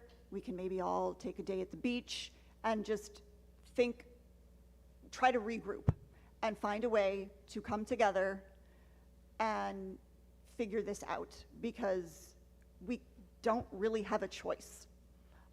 We're all here. I don't believe most of us want to not be here. And the folks that are talking about leaving, they're talking about that they don't want to leave. And we need to find a way to come together. We need to figure out a way for all of us to come together and get closer to on the same page. Nobody needs to be totally on the same page. And I believe that we can. So I'm going to end us on a hopeful note, thinking of all of the amazing accomplishments of our students. We have the most incredible kids that come to our schools, and that needs to be our North Star. I believe that always is our North Star. So I will just close this out before we motion to go back into executive session with Happy Pride Month to everyone. And I hope that everyone finds a way to relax this summer while also thinking through how we do better. So with that said, a motion to go back into executive session. So moved. And a second? Second. All in favor? Aye. Thank you very much, everyone.